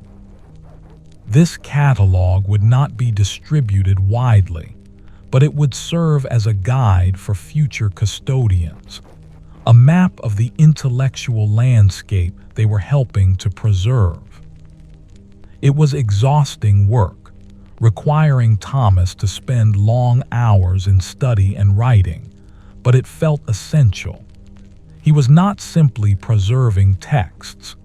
He was creating a structure of understanding that would allow future generations to perceive the full richness of the tradition they had inherited.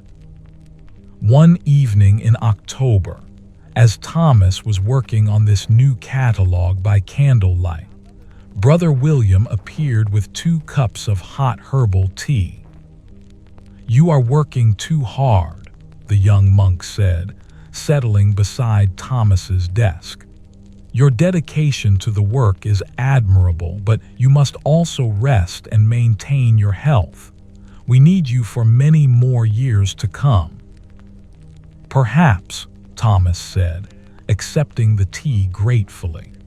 "But I am becoming more aware that as time moves forward, that eventually I will need to pass all of this to you. I want to ensure that I leave you with as complete an understanding as possible of what we preserve and why. I want to document the work in a way that will guide those who come after, even if they face very different circumstances than we do." "Then let me help you," Brother William said simply. "We can work together on the catalog. I can learn while serving, and we can complete the work more quickly. And perhaps in the process, I will deepen my own understanding. And so Thomas and brother William worked together through the autumn and into winter, creating a comprehensive guide to the monastery's manuscript collection. It was work that integrated intellectual content with practical utility, creating something that was simultaneously a scholarly achievement and a custodial tool. As the year turned toward winter solstice, Thomas found himself at peace in a way that was different from the peace he had known before. It was not the peace of having achieved a goal or reached a destination. It was rather the peace of understanding that the work would continue, that he was successfully handing it on to a new generation, that the tradition of faithful thinking and careful preservation would persist.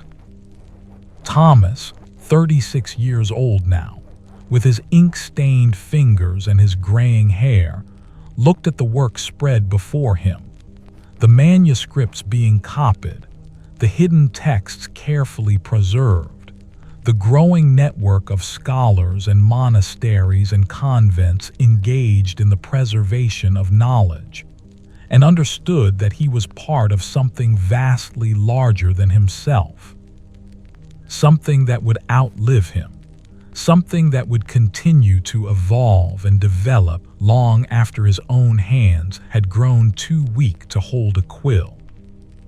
The bells of the monastery rang for vespers, and Thomas set aside his work. He rose from his desk, made his way toward the chapel with the others, and added his voice to theirs in the ancient words that had been sung by countless generations before him, and would be sung by countless generations to come. Thomas set down his quill carefully and surveyed the work he had completed that day. The vellum before him was perfect, the script consistent and beautiful, the ink dark and permanent.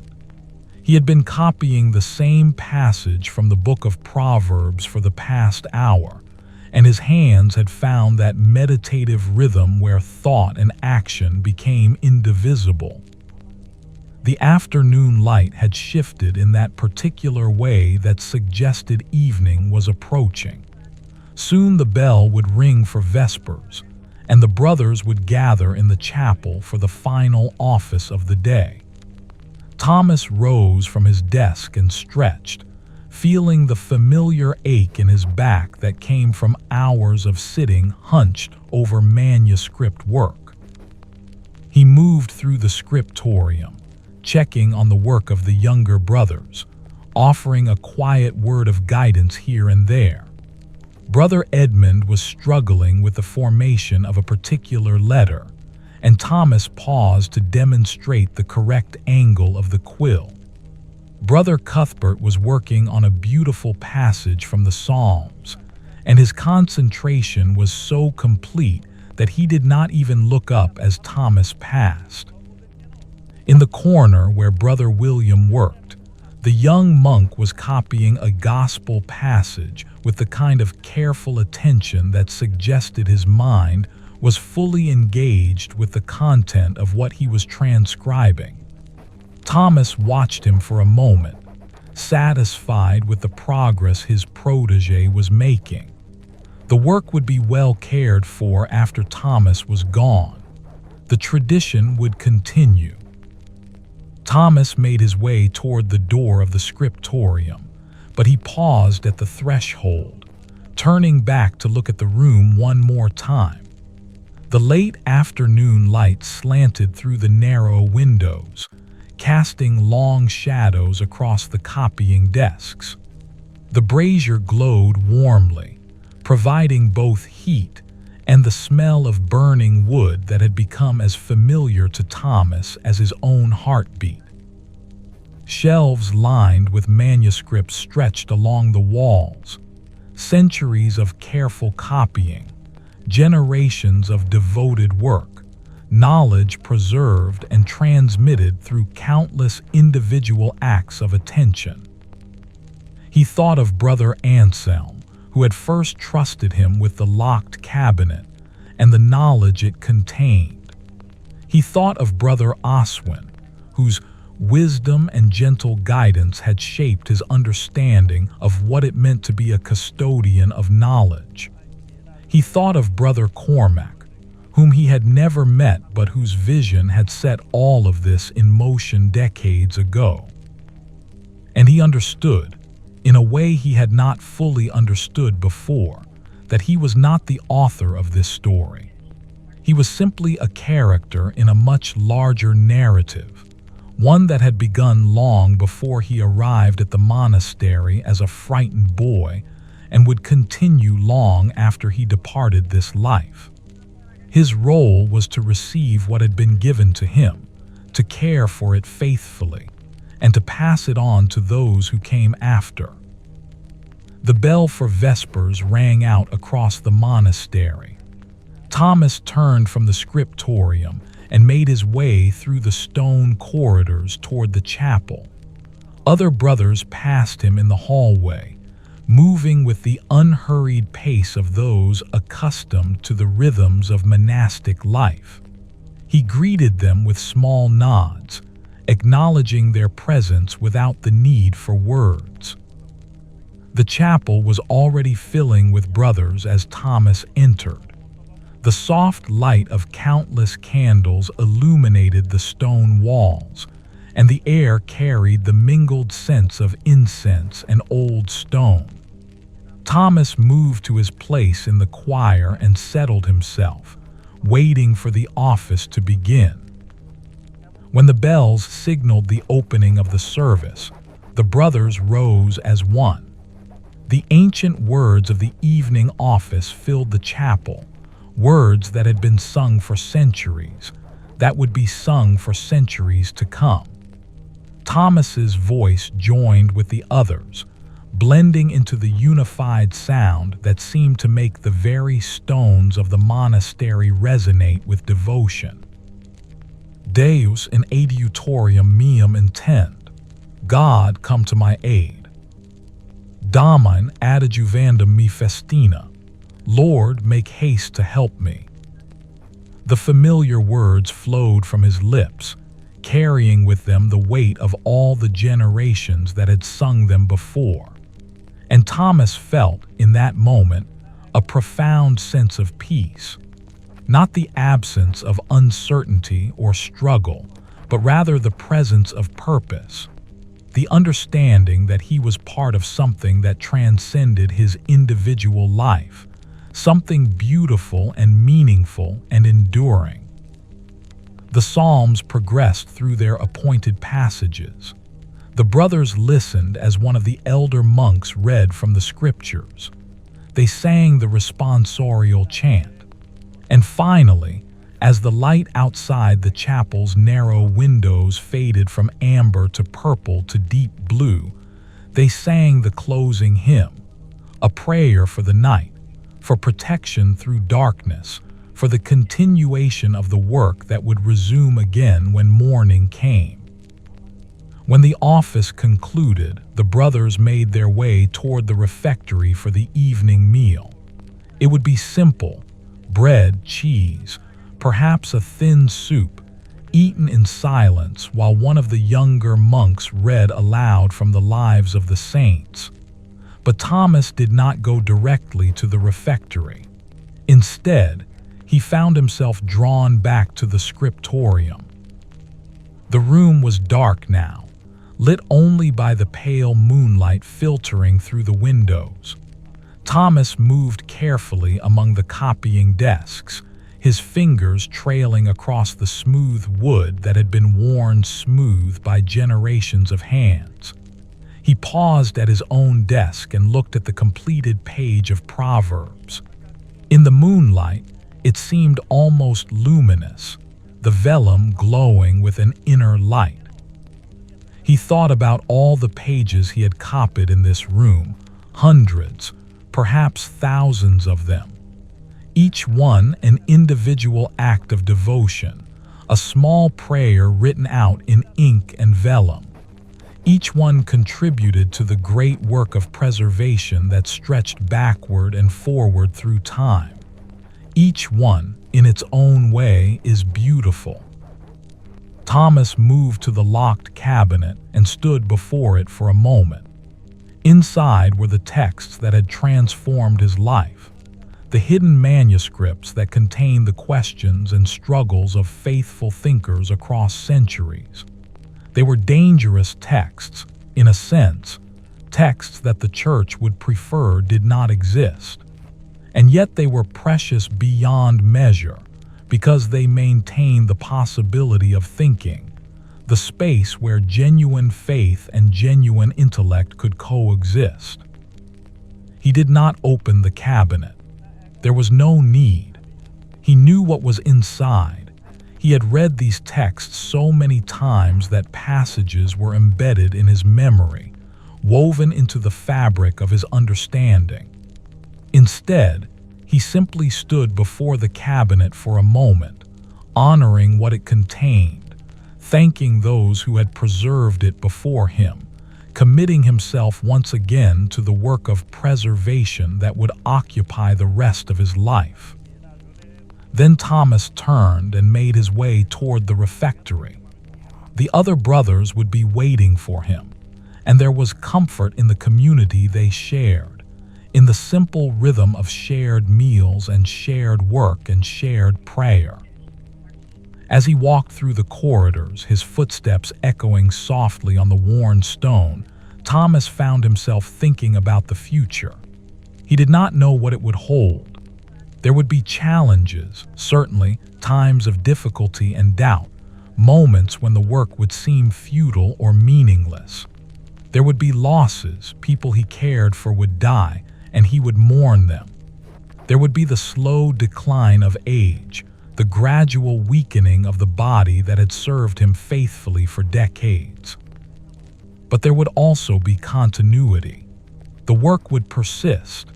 Brother William would become master of the Scriptorium, and he would train a successor. The hidden manuscripts would continue to be preserved, carefully guarded and transmitted to those deemed worthy. The network of truth-seeking scholars would expand and evolve, adapting to whatever changes came in the world beyond the monastery's walls. And Thomas would be part of that continuity, not as an individual whose name would be remembered. Most monks left no lasting mark beyond the manuscripts they copied, but as a link in the chain, as someone who received and passed forward, who preserved and transmitted, who maintained the possibility of faithful thinking for those who came after. He entered the refectory and took his place at the long table where the brothers were settling with their simple meal. The reader was beginning the passage he would read aloud, the story of a desert father, some early Christian seeking truth and holiness in solitude and prayer.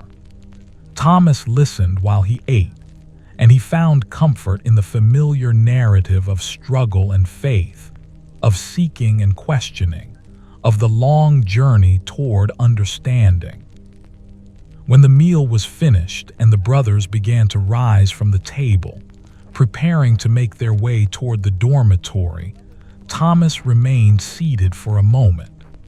He looked around at the faces of the men who shared this life with him, young and old, thoughtful and simple, all of them bound together by the vows they had taken, all of them part of the great community of monastic life.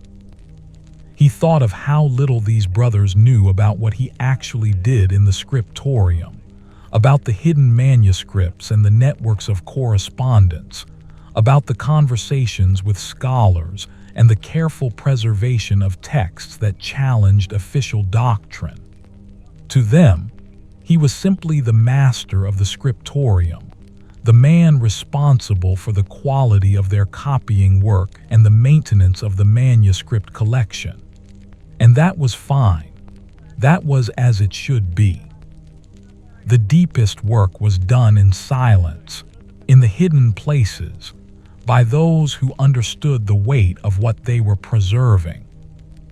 Thomas rose from the table and made his way toward his cell. The monastery was settling into its night rhythm, most of the brothers already in their cells or the dormitory, the corridors quiet except for the distant sound of wind moving across the stone walls. His small room was cold despite the earlier warmth of the day. He lit a single candle, pulled his heavy woolen blanket around himself, and settled onto his pallet. But sleep did not come immediately. Instead, Thomas found himself in a state of quiet contemplation, his mind moving over the events of the day, the work that occupied him, the larger context into which all of this fit. He thought about the choice he had made years ago to read the hidden manuscript, to engage with the questions it raised, to commit himself to the work of preserving dangerous texts. It had been a choice that transformed his life. It had shattered the simple certainty he had brought with him to the monastery as a boy, and it had replaced it with something more complex and more difficult, but also more true. He had learned that faith was not a shield against thinking, but a foundation for it. He had learned that loyalty to the church need not require the suppression of his intellect. He had learned that it was possible to be both obedient and questioning, both devout and thoughtful, both a faithful monk and a serious scholar. This knowledge had cost him something. It had cost him the comfort of certainty, the ease of accepting what he was told without examination. But it had given him something invaluable in return, the understanding that his work mattered, that what he did in the quiet of the Scriptorium had implications that stretched far beyond the monastery's walls, that he was participating in something essential to the continuation of genuine human thinking and faithful engagement with the deepest questions. Outside his cell, the monastery was silent. The wind had died away, and the night was clear and cold. Somewhere in the darkness, the stars wheeled in their eternal patterns, indifferent to the small struggles and awakenings happening below in the stone buildings where monks kept their vigil through the night. Thomas closed his eyes and felt the weight of the blanket settle around him. Sleep was coming now, a peaceful descent into rest, and as consciousness began to fade, his last thoughts were of the manuscript he would copy tomorrow, of the young monks he was training, of the texts he was preserving, of the great chain of transmission that stretched backward into the past and forward into the future. He was 36 years old, with ink-stained fingers and graying hair. He had found his purpose, his place, his peace. The work would continue. The knowledge would be preserved. The tradition of faithful thinking would persist, carried forward by hands not yet born, understood by minds not yet thinking, valued by hearts not yet beating. And in the deep quiet of the monastery night, Thomas slept the sleep of the just, the sleep of one whose work is meaningful, whose life is well lived, who has found in the midst of contradiction and complexity a genuine, hard-won peace. The bells for matins would ring in the hours before dawn, calling the brothers to prayer. But for now, in the darkness, there was only silence and rest, and the gentle presence of all those who had come before, all those who would come after, all the faithful thinkers and devoted monks and careful scribes whose work had made this moment possible. Thomas's story did not end. It continued on, like all the work of the monastery, like the endless copying and preserving and transmission of knowledge across generations. But in this moment of rest, at this threshold between day and night, between effort and peace, his journey reached its own gentle completion. The story itself would continue. In the manuscripts he would copy, in the monks he would train, in the texts he would preserve, in the minds and hearts of those who would read what he had read, and think what he had thought and struggle with what he had struggled with, seeking truth, maintaining faith, balancing obedience with integrity across the centuries to come. But for Thomas, in this quiet cell in this ancient monastery, with the weight of purposeful work completed and the weight of future work awaiting, there was peace.